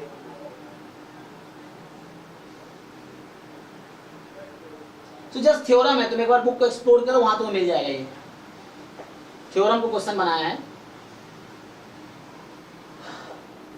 ये देखो 20 कह रहा है कि x1 x2 x dot dot dot be a sequence of random variable, exi 1 है, वेरिएंस xi 1 है, कोवेरिएंस 1/2 है।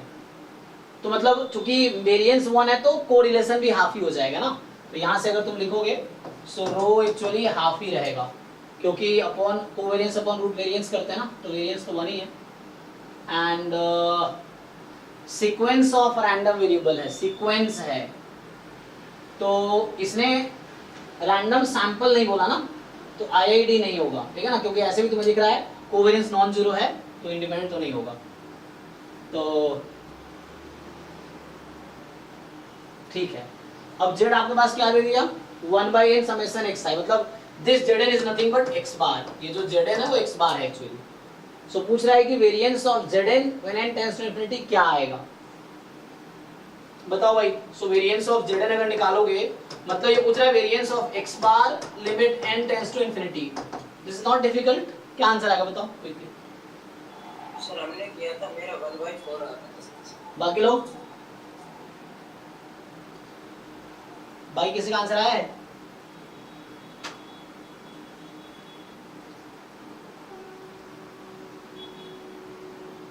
देखो पहले तो ये होगा कि x बार तुम्हारे पास ये है, तो limit n tends to infinity, x bar रख दो ये वाला, तो 1/n बाहर आएगा, 1/n² बन के वेरिएंस ऑफ दिस, ठीक।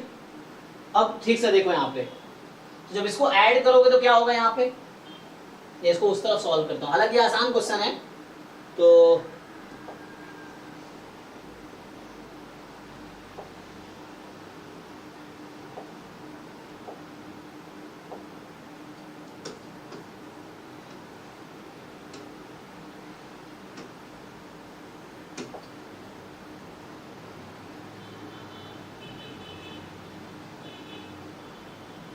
देखो, तो इसको क्या लिख सकते हैं हम, limit n tends to infinity 1/n²। अब देखो यहाँ पे variance x1 plus up to n कितने हैं, वेरिएंस ईच xi का वेरिएंस 1 है, तो ये तो n आ जाएगा, n क्या आया, वेरिएंस टर्म्स। अब आगे क्या होगा, क्या लिखते हो तुम लोग, सर NC2 वेरिएंस, सर दो का 2 टाइम NC2, 2 टाइम क्यों ले रहे हैं, अब क्या करते हो, ठीक है ना, हाँ 2 टाइम कोवेरिएंस xy है ना, तो xy प्लस yx, यहाँ पे ऐसा नहीं एक बार ही लेना है, xy yx होगा, इसलिए 2 टाइम होता है, तो 2 टाइम NC2 एंड है ना, चूज 2 आउट ऑफ n। अब आपके पास क्या होगा, कोवेरिएंस बिटवीन xi xj, और ये कितना दे रखा है, तो इसको 1/2 रख दीजिए। अब सॉल्व करो तो आसान हो गया, मैथ का क्वेश्चन बन गया ये तो अब एक सिंपल है मैथमेटिक्स का क्वेश्चन हो गया, लिमिट का क्वेश्चन हो गया एक्चुअली। सो n प्लस ये NC2 होता है, n into n minus 1/2 cut जाएगा, तो ये n इंटू n माइनस 1/2 यहाँ भी आएगा, तो ये 2 रहेगा, और इस पूरे के अपॉन में है n²। बताओ भाई, तो यहाँ n² है, कोएफिशिएंट जस्ट 1/2 है, ये तो n/n² करेंगे 0 हो जाएगा, यहाँ n²/2 आया हो तो 1/2 इज द आंसर। बाकी लोग चेक करके बताओ, तो लोग यहाँ गलती करोगे 2, हाँ n choose 2 कैसे हुआ, हाँ अगर आपसे पूछे, जैसे मुझे बताओ आप variance of x1 plus x2 का क्या फॉर्मूला होता है, variance x1 plus variance x2 plus 2 covariance x1 x2।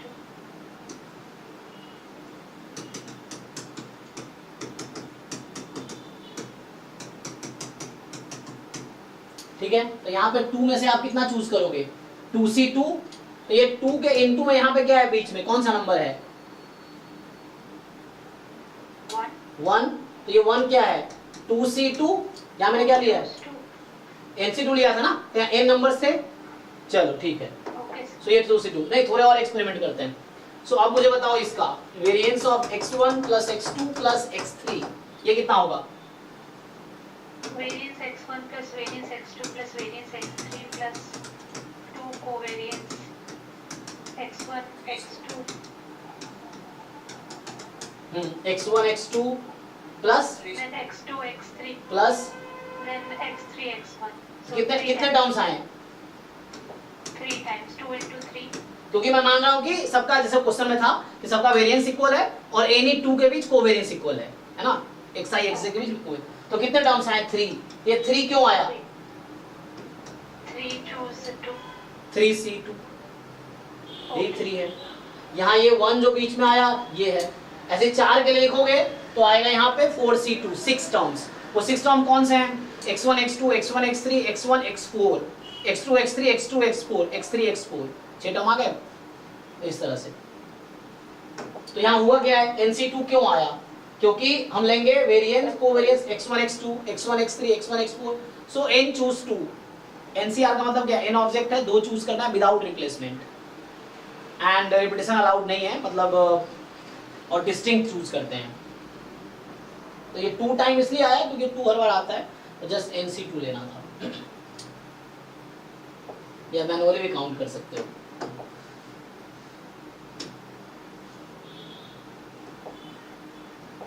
ठीक है, तो इसका आंसर 1/2 होगा।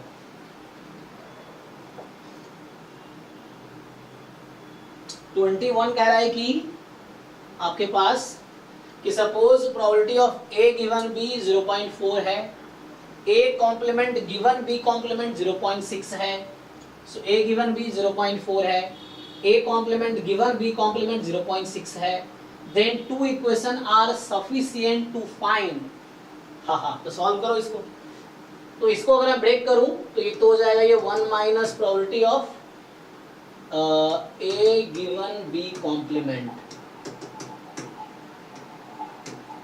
तो यहाँ से probability of A given B complement 0.4 है, ठीक है ना, और A गिवन B 0.4 ऑलरेडी है।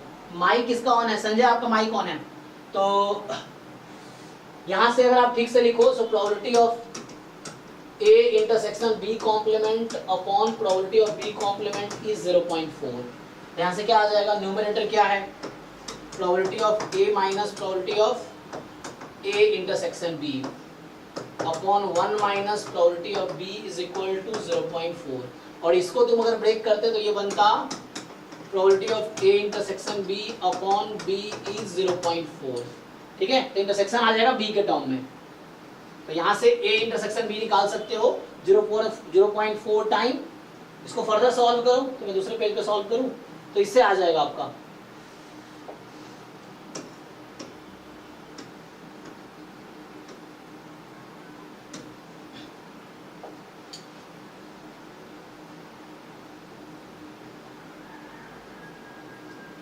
चलो, तो इसको देखो आगे प्रोसीड करता हूं मैं। सो अभी हमने यहाँ तक सॉल्व किए, सो इसी को यहाँ ले गया मैं, अभी यहाँ से स्टार्ट किया एंड यहाँ तक आया, तो यहाँ से प्रोबेबिलिटी ऑफ A माइनस यहाँ से A इंटरसेक्शन B को लिख सकता हूँ 0.4 time probability of B equal to यहाँ से आ जाएगा 0.4 time 1 minus probability of B, इसको मैं अगर ओपन करके लिखूँ तो 0.4 minus 0.4 probability of B, so ये और ये तो कट गया, देख लो ठीक से, सो प्रोबेबिलिटी ऑफ A आ गया 0.4, चेक कर लो आप लोग, तो डन, तो यहां से हमारे पास ये मिल गया। अब PA मिल गया, तो क्या कोई रास्ता है जहां से मुझे और कुछ निकाल सके हम, तो यहाँ से PA से तो कुछ मिलेगा नहीं, यहाँ से भी अगर सॉल्व करते तो PA ही मिला डायरेक्टली, क्या PB निकाल पाएंगे, तो यहाँ से मुझे ये पता है कि probability of A intersection B 0.4 time PB है, और मुझे PA पता है और इसमें रिलेशन पता है, तो सपोज A गिवन B 0.4 है, A complement given B complement 0.6 है, दो इक्वेशन सफिशिएंट है फाइंड करने के लिए। क्या कह रहा, ना इधर PA तो गलत हो गया ना, क्योंकि हमने PA तो निकाल लिया, और ये बोल रहा नॉट PA, तो ये भी गलत हो गया। AC P हमने फाइंड कर लिया, अब बचा BD में डिसाइड करना। तो BD डिसाइड होगा, क्या हम PB निकाल पाएंगे? क्वेश्चन ये है। PA पता है मुझे, can we find PB? So independent तो है नहीं, ऐसा कुछ कहा नहीं इंडिपेंडेंट है। तो अच्छा एक मिनट, हाँ एक minute, probability of A given B किसके इक्वल आ गया? यहाँ probability of A given B कितना था? 0.4। तो यहाँ से क्या हो गया? ये क्या, इसको देखो और इसको देखो।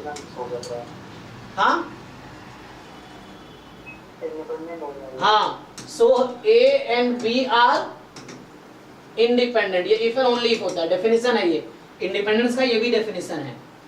तो यहाँ लगा दो, लेकिन यहाँ से फिर भी PB निकल आएगा। क्वेश्चन ये है, क्या PB निकल पाएगा? सो देखो, सो यहाँ से PA इंटू PB बराबर 0.4 टाइम PB, तो स्टिल PB कैंसिल हो गया, PB निकला ही नहीं। सो कहने का मतलब क्या है, इंडिपेंडेंट तो है लेकिन PB निकाल नहीं पाएंगे। निकाल पाएंगे? देख लो फिर से, नहीं निकाल पाएंगे, कैंसिल हो जाएगा, निकल नहीं पाएगा। यहाँ भी कैंसिल हो गया, तो PB बनाया जाएगा क्या है, यहाँ भी कैंसिल हो गया इंडिपेंडेंट में, तो निकाल नहीं पाएंगे। ठीक है, तो यहाँ से D करेक्ट हो गया, B गलत हो गया। सो PB आप एक्सप्लिसिटली वैल्यू निकाल सकते हैं, PA ही आएगा बस, इंडिपेंडेंट तो है ये भी, ठीक है। और इसीलिए 0.6 और 0.4 ये समझो, यहां से भी कोई लॉजिक लगा सकता था कि probability of A given B complement और probability of A given B दोनों 0.4 है। इसका मतलब B गिवन हो या ना गिवन हो, A को फर्क नहीं पड़ता है, इसलिए A भी इंडिपेंडेंट है। मतलब B गिवन या B कॉम्प्लीमेंट स्टिल ये है, तो इंडिपेंडेंट है। इसीलिए डिपेंडेंट होता तो B कॉम्प्लीमेंट B में इफेक्ट पड़ता, दैट्स व्हाई। ठीक है, तो ये ऐसे भी प्रूफ हो गया।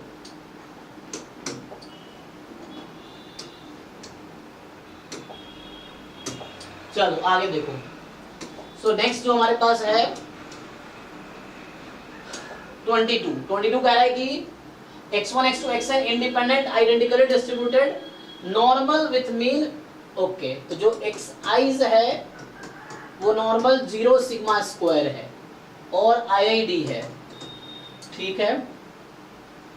अब इन्होंने आपको Tn दिया, Tn जो है x bar minus 0 upon s upon root n। तो बताओ इस Tn का डिस्ट्रीब्यूशन क्या है? तो वही xn बार Sn। अच्छा यहाँ ध्यान देना, Sn तुम्हारा अलग है, it is not that we take in the estimation, है ना। तो हम लोग जो सैंपल वेरिएंस लेते हैं, सो इसका डिस्ट्रीब्यूशन आप लोग क्या जानते हो, यहाँ अगर सैंपल स्टैंडर्ड डेविएशन होता एस्टिमेशन वाला, नॉट डिस्क्रिप्टिव स्टैटिस्टिक्स का, तो उस केस में क्या होगा? क्वेश्चन बता तुम लोगों को। देखो यहाँ पे Sn स्क्वायर, एस स्क्वायर क्या है? सो Sn square is actually 1/n summation xi minus 0, है ना, होल स्क्वायर। अच्छा मीन गिवन है ना, इसीलिए ओके। सो मीन गिवन है 0।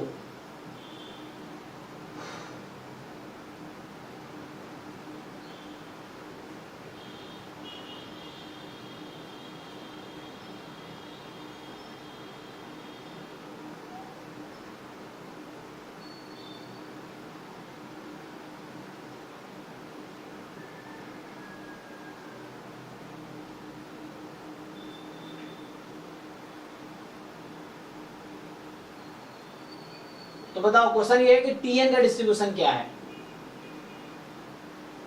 क्या Tn का डिस्ट्रीब्यूशन T डिस्ट्रीब्यूशन होगा?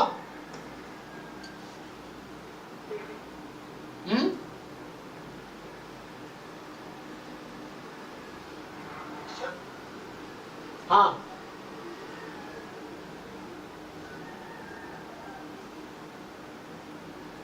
देखो हम लोग क्या जानते हैं, हमने जो पढ़ा है, हम लोग क्या जानते हैं, कि अगर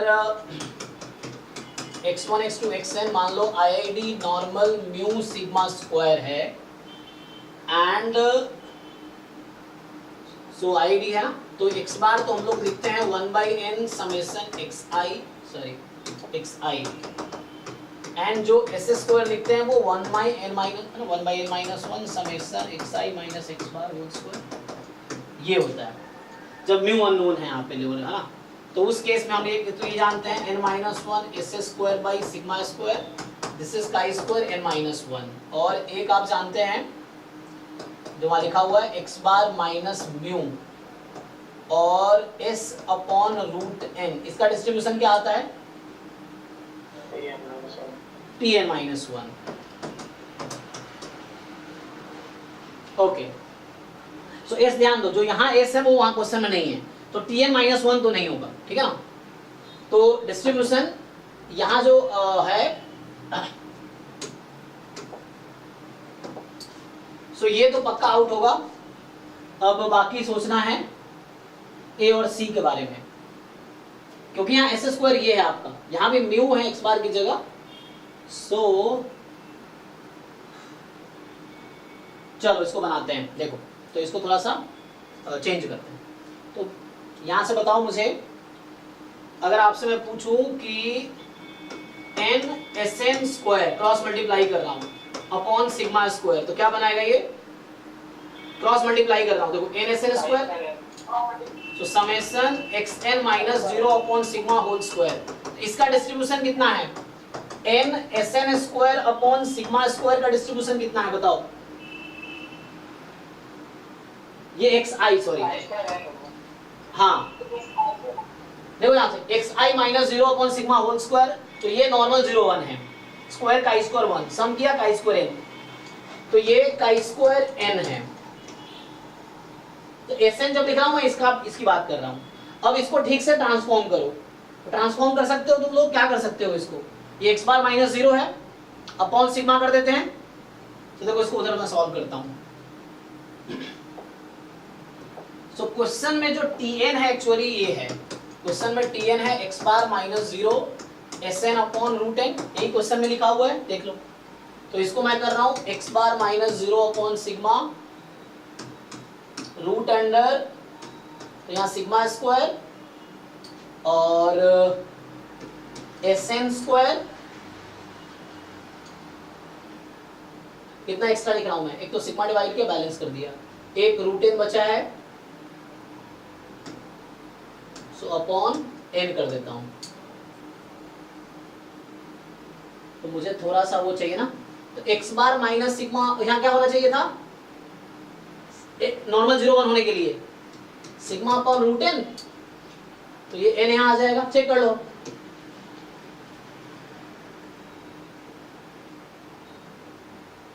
अब तुम्हें चेक करना है कि ये जो चीज है और ये चीज सेम है कि नहीं है, ये देख लो बस,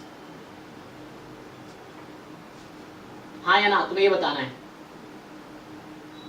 क्या इस क्वांटिटी को मैं ऐसा लिख सकता हूं, यस और नो बताना है आप।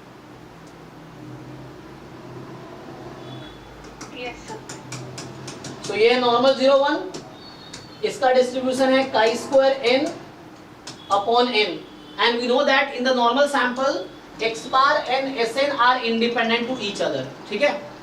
तो ये दोनों इंडिपेंडेंट है, तो बताओ इसका डिस्ट्रीब्यूशन क्या हो गया,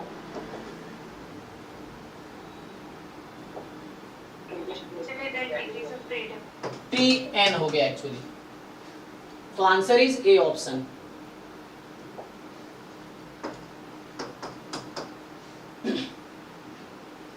So this is Tn actually. So बस ध्यान ये रखना है, यहाँ पे Sn जो है वो डिफरेंट है, Sn डिफरेंट है, x बार यहाँ होता और यहाँ n-1 होता, तो इन दैट केस ये Tn-1 हुआ होता। किसी को कंफ्यूजन है, पूछो अगर कुछ पूछना है तो। सर एक बार वो वाली स्लाइड, हाँ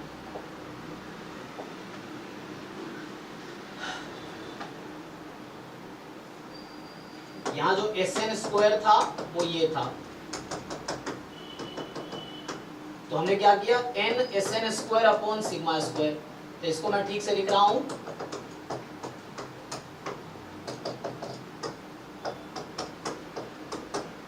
ये है, तो ये मैंने यूज किया यहाँ पे।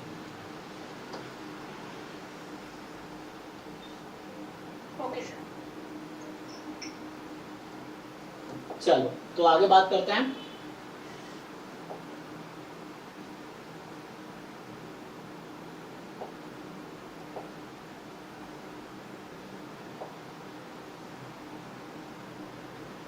Twenty three.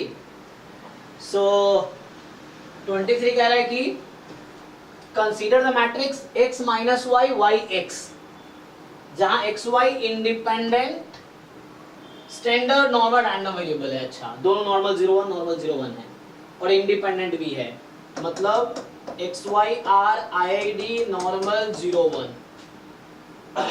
Then probability that the matrix M is a non singular matrix is.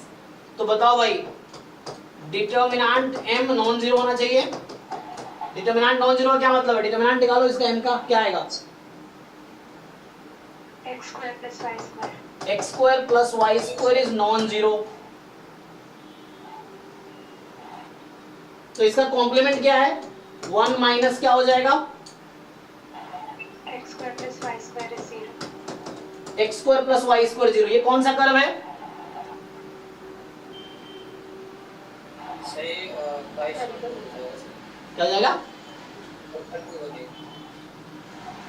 Circle है, सर्कल में पास जाएगा। सेंटर रेडियस 0 0 ना, तो एक्चुअली ऐसा हो गया 1 माइनस प्रोबेबिलिटी x बराबर 0 y बराबर 0। x स्क्वायर y स्क्वायर 0 है ना, तो each individual each has to be 0। तो x स्क्वायर 0 एक y स्क्वायर 0, x y 0 दोनों 0 0। ओरिजिन है एक्चुअली ये। अब बताओ, इंडिपेंडेंट भी है तो अलग अलग कर सकते हैं इसको। अब स्टैंडर्ड नॉर्मल में x बराबर 0 की क्या प्रोबेबिलिटी आती है? 0। कॉन्टिन्यूअस का डेफिनेशन भी बताया था मैंने, क्योंकि x कॉन्टिन्यूअस रैंडम वेरिएबल है तो किसी भी रियल पॉइंट पे या किसी भी सिंगल पॉइंट पे प्रोबेबिलिटी 0 ही होगी। ये कॉन्टिन्यूअस की डेफिनेशन है। तो ये 0 हो गई, ये भी 0 हो गई, तो आंसर क्या आ गया? तो इसको हम ऐसे नहीं कर सकते, जैसे x square plus y square y square को मान के एक्सपोनेंशियल वेरिएबल ऐसे हो सकता है। मान लो कोई दिक्कत नहीं, यहाँ भी देख लो ना, तो ये काई स्क्वायर 2 है, काई स्क्वायर 2 बराबर 0, तब भी 0 ही होगा। तुम क्या चाहते हो, इसको सॉल्व करना चाहते हो? ऐसे नहीं, डायरेक्ट डिस्ट्रीब्यूशन होता है ना हमारा x square plus y square plus की जगह। अच्छा, x square plus y square chi square 2 हो गया। हाँ, फिर हाँ, तो फिर वहाँ पे 1 हो जाएगा, वो 0 समझ में नहीं है ऐसा। मतलब हाँ, सर तब भी तो कंटीन्यूअस डिस्ट्रीब्यूशन है, तो पॉइंट पे प्रोबेबिलिटी 0 है। बात तो बराबर तुम कैसे भी करो। मैं तो हमेशा शुरू से ही कहता हूँ कि एक क्वेश्चन 50 तरीके से हो सकता है। तो मैं ऐसा कभी नहीं कहता हूँ जो तुम कह रहे हो गलत है, वो भी सही हो सकता है। तुम उससे सॉल्व करो तब भी आंसर आएगा। मुझे ये समझ आया, मैंने ये किया, तुम अपने तरीके से करो तब भी सही है।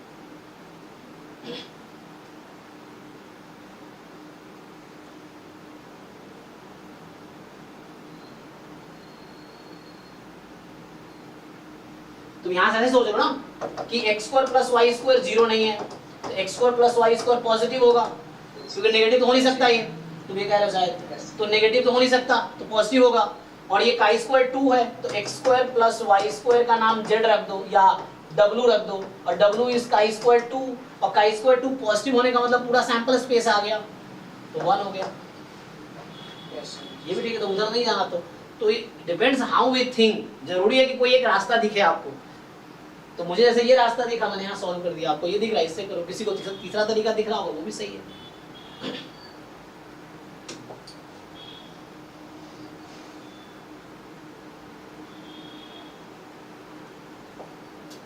24 कह रहा है कि let UV be a point chosen uniformly at random from the unit circle. Unit circle देखो, तो रेडियस 1 का एक सर्कल है। रेडियस 1 के सर्कल से आपने एक यूनिफॉर्मली पॉइंट चूज कर लिया। तो मैं आपसे ये पूछूंगा कि जॉइंट PDF ऑफ UV किसके इक्वल होगा, कोई बताओ। 1 बाय का ही होगा सर। कैसे? सर इसका जो जॉइंट होता है वो 1 बाई इसका एरिया जितना होता है उसके बराबर। लेकिन ये इनसाइड नहीं बोला ना, यू भी एक point chosen uniformly at random from the unit circle, from the unit circle. इसका क्या मतलब है? सर तो सर्कमफ्रेंस की बात कर रहे हैं। हाँ एक्चुअली अगर ये लेस देन इक्वल टू होता तो हम इनसाइड की बात करते, लेकिन इसने कहा इस पे से एक पॉइंट उठाओ, तो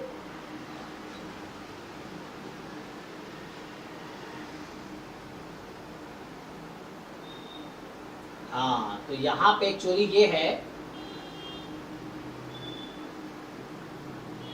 तो ये जो पॉइंट जो भी होंगे ना वो सेटिस्फाई कर रहा होगा, तो ऐसा है u square plus v square is 1, इस तरह केस है, तो हमेशा ऐसा होगा ये। तो इनसाइड नहीं बोला है ना, ऐसा बोलता है uniformly at random inside the circle, तो एरिया लिखते हैं 1 अपॉन एरिया, फिर वो करते, लेकिन ऐसा नहीं है, यहाँ एग्जैक्टली इक्वल है, लेस देन इक्वल टू होता तो हमें समझ आता। तो क्वेश्चन है सो ठीक है, इसको हम अगले क्लास में देखते हैं, जो दोनों कंप्लीट करके आओ, देखो अगला क्वेश्चन देखते हैं अभी। तो ये क्या रहेगा, क्वेश्चन 24 है ना, सो 24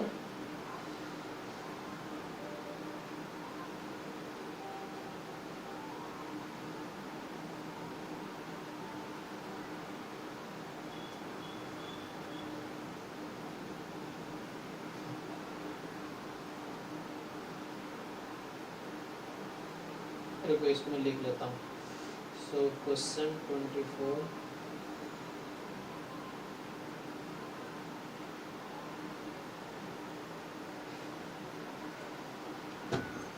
ठीक है, अगला क्वेश्चन क्या है देखो, ये कह रहा suppose that we choose 2 cards simultaneously at random from a deck of 20 cards numbered this. तो 20 कार्ड है, ईच पे लिखा हुआ है 1 से 20 है ना, एक बार आंसर वेरीफाई कर लेना उसका, ठीक है ना, उस देख लेंगे फिर हम। सो 1 to 20 what is the probability that smaller of the 2 number divides the larger, ये तो इजी है। सो सैंपल स्पेस में क्या आएगा, लाइक 2 नंबर आपने चूज किया साइमल्टेनियसली विदाउट रिप्लेसमेंट होगा, तो 1 2 1 3 इस तरह से 120 फिर चलता रहेगा, लास्ट में 19 20 ऐसा समझ लो। तो क्वेश्चन ये है number of element in the sample space, बताओ कितने एलिमेंट होंगे।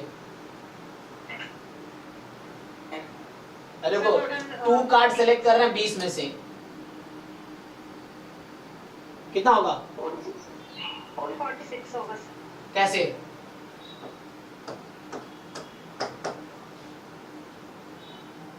C2 ना, 190 तो 20 गुने 19 बटे 2 190 ठीक है ना। देखो सबके डिनोमिनेटर में 190 ही है, तो मतलब ये ओके है। सो 20 में से you are selecting any 2 card, ठीक है ना, तो यहाँ ऑर्डर इंपॉर्टेंट नहीं है, 1 and 19 है या 19 and 1 है, सेम बात है। तो अब ये हो गया, अब तुमसे ढूंढना है कि इनमें से smaller number is divides the larger. अब वैसे पेयर सेलेक्ट करो जहां स्मॉलर डिवाइड करता है लार्जर को, इवेंट ई में स्मॉलर डिवाइड्स द लार्जर, तो क्या क्या हो जाएगा, 120 से 12 से स्टार्ट होके 120 तक तो सारे आ जाएंगे ना ये। फिर 2 के साथ क्या क्या आएगा, 2 4 220 तक आएगा, ठीक है। तो ऐसे करके देख लो, जैसे 1 के साथ 19 टर्म्स आए, 12 से 120 तक 19 टर्म्स है टोटल।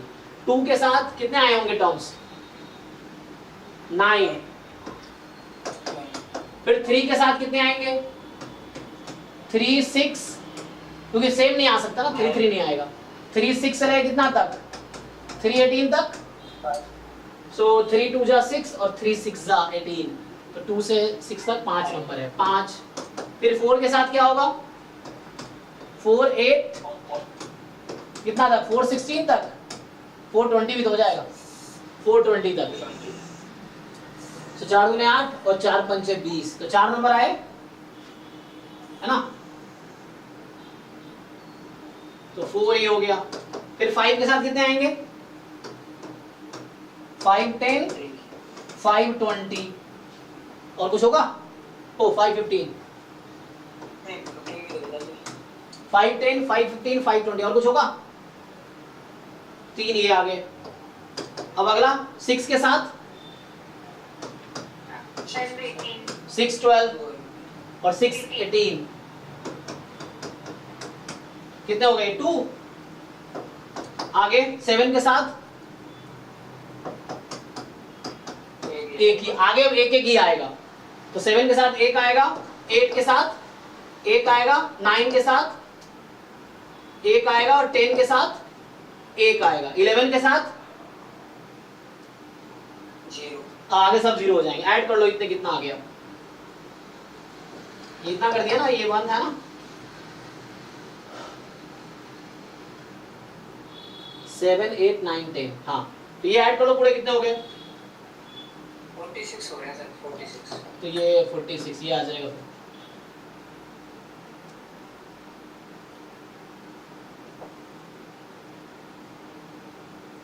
अब ये टाइम हो गया ना, तो चलो इसको अभी स्टॉप पे, देख ले इसको, चलो इसको देख लेते हैं। क्या कह रहा है, x be are random variable with PDF displayed in the following graph. तो ये पीडीएफ है, अच्छा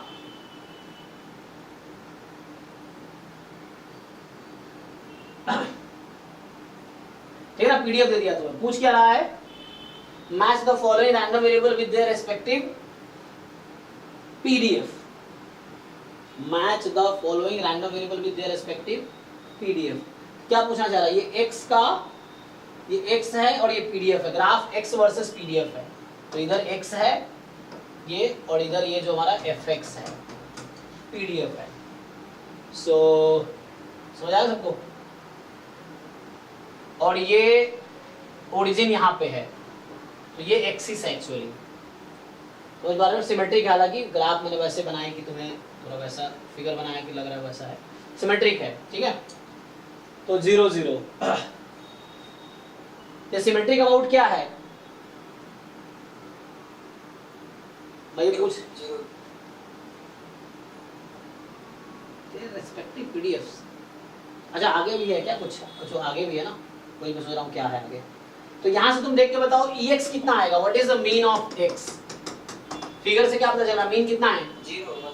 मीन 0 होगा, हाँ मीन मीडियन दोनों 0 होगा। मोड क्या एक मोड होगा, 2 मोड होंगे, 2 मोड समझ। हाँ ये मीन ये है, मीडियन भी 0 है, मोड 2 है यहाँ पे, मोड एक ये नंबर आएगा। सो अगर ये सिमेट्रिक तो वो 2.5 और -2.5 ऐसा आ सकता है, -2.5 एंड 2.5 अगर एवरेज है तो इस तरह से। तो match the following random variable with their respective PDFs. So अब तुम्हें बताना है यहाँ से, ओ मैच करना है तुम्हें, ये देखो इसको देखो और बताओ हाँ क्या होगा। तो हमें पता है कि EX जो है हमारे पास वो 0 था, मीडियन भी इसका 0 ही है, मोड 2 था, मोड 2 था मतलब 2.5 है, -2.5। सो आपको बताना है यहाँ पे किसका कौन सा पीडीएफ है इन 4 में से। तो x+3 का मीन कितना हो जाएगा,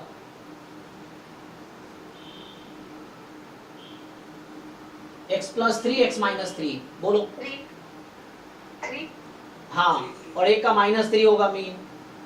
तो पहचानो इसमें कौन किसका क्या होगा, ABCD ऊपर भेज दिए, नीचे दे रखा है इसका, जो दे रखी है क्या दे रखे हैं, -10 वहीं से दे देंगे सर, ये सपोर्ट करता है। ये जो मान लो y है तुम्हारे पास, तो जैसे तुम जब लिखोगे ना तो f ऑफ y बराबर हो जाएगा, जैसे नंबर यहाँ पे मिस कर दिया क्या, यहाँ पे नंबर्स लिखने चाहिए थे, यहाँ पे है नंबर ये, सर नीचे हाँ नंबर है यहाँ पे। सो यहाँ पे कौन सा नंबर, ये 0 है, तो ये मीन 0 है और यहाँ पे 0 है, तो ये एक्चुअली 3 4 में से किसी एक का होगा। तो 2x है और ये x/2 है, तो इसका सपोर्ट तो डबल हो जाएगा ना। उसका सपोर्ट क्या था, support in the sense x की वैल्यू कहाँ से कहाँ तक थी, यहाँ पे -10 से 10, तो 2x का सपोर्ट क्या हो जाएगा। अच्छा हालांकि ये 10 तक ही नहीं है, तो आगे जा रहा है, ये पैरेलल हो गया, इन्फिनिटी तक जा रहा है, पूरा रियल नंबर मान लो ऐसा है। सो तो क्वेश्चन ये है, जब तुम 2x का पीडीएफ लिखते हो तो क्या फॉर्मूला बन जाता है, fy ऑफ y बराबर fx of x into dx/dy, यही फॉर्मूला है ना। सो fx और x की जगह रख देते हो y/2 और dx अपॉन dy कितना हो जाता है, dy by dx 2 है तो ये 1/2। तो x के पीडीएफ में y/2 रख के हाफ कर दोगे तो x के पीडीएफ का हाफ हो जाएगा, ये 2y का पीडीएफ। अब बताओ क्या होगा।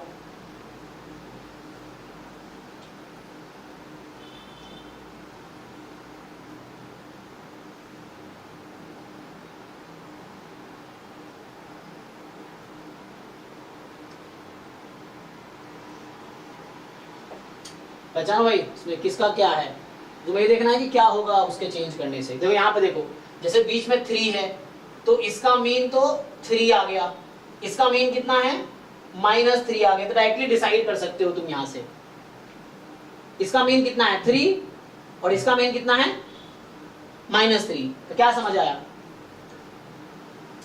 कि पहले वाले का पीडीएफ कौन सा है, ABCD में से, सी तो ये C है, और दूसरे वाले का पीडीएफ क्या है D है। डी चलो अब तुम्हें तो पहले तो ऑप्शन से देखो, इसी से बहुत सारे एलिमिनेट हो जाएंगे। हाँ ओके 1 मिनट। तो 1 का C है और 2 का D है, तो ये तो आउट हो गया, ठीक। तो इनमें से एक आंसर है। अब 3 का A 4 का B या 3 का B 4 का A, ये तुम्हें देखना है। बताओ कौन सा आंसर होगा इनमें से। तो देखो हुआ क्या, इसका सपोर्ट जो है इनिशियली तुम्हारा कहां तक गया था ग्राफ, ये देखो इसका गया हुआ है 0.2 तक, ये 0.2 है ना। अच्छा तो 2x क्या करेगा इस, देखो बताओ -5 के बीच में इसका वो है अप एंड तो इसमें जैसे 2x है तो -10 होगा, तो ये वाला और D वाला जो आएगा ये आएगा थर्ड का, मतलब B वाला जो थर्ड का आएगा, D वाला ऑप्शन है थर्ड का, ठीक है। हाँ तो और D वाला फिर एक आउट हो गया। सो ये तीसरा वाले जो है इसमें क्या हो रहा है, जैसे x का सपोर्ट जो भी था तो यहाँ 2x हो जाएगा, तो सपोर्ट ज्यादा एक्सपैंड हो गया और ये वो हो गया ना श्रिंक हो गया, और ये एक्सपैंड हो गया, और x/2 में श्रिंक हो गया, और ये ऊपर चला जाएगा। वहां तुम्हें देखा है जब 2x था तो हाफ fx पीडीएफ आ गया था, लिखा था ना मैंने, fx क्या है y 2x का पीडीएफ में लिख रहा था ना, तो 1/2 टाइम पीडीएफ ऑफ x, तो आधा कर देगा। तो 2x का मतलब ये 3 वाले का क्या b हो गया है ना, और 4 वाले का a हो गया, a हो गया। चेक कर लो एक बारी,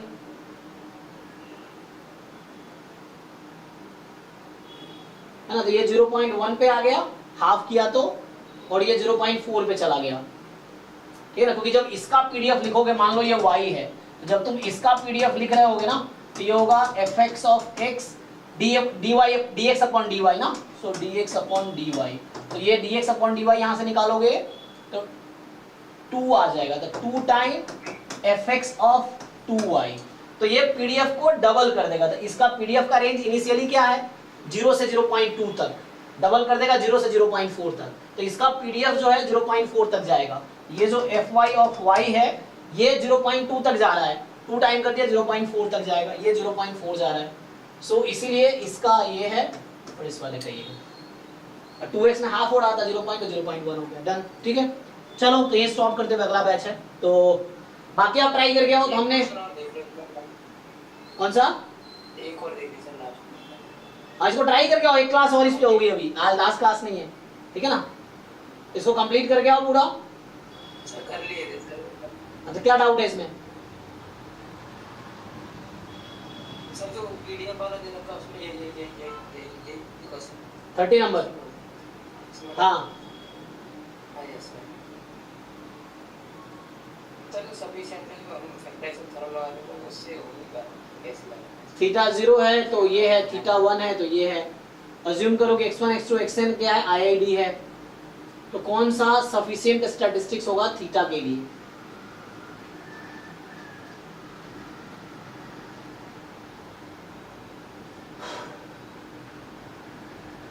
तो सफिशिएंट के लिए क्या करोगे? जो फैक्टराइजेशन थ्योरम लगाते हैं उसको पीडीएफ में मतलब उसका लाइकलीहुड लिखते हैं उसको। हाँ तो लिखो लाइकलीहुड फंक्शन क्या होगा,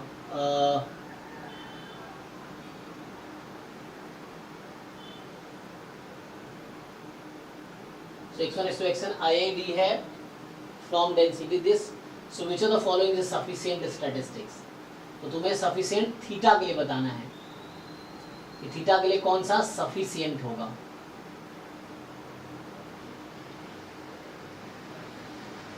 और 5 PDF स्टैंडर्ड नॉर्मल का है, 2 पार्ट में लिख दिया तुमने इसको.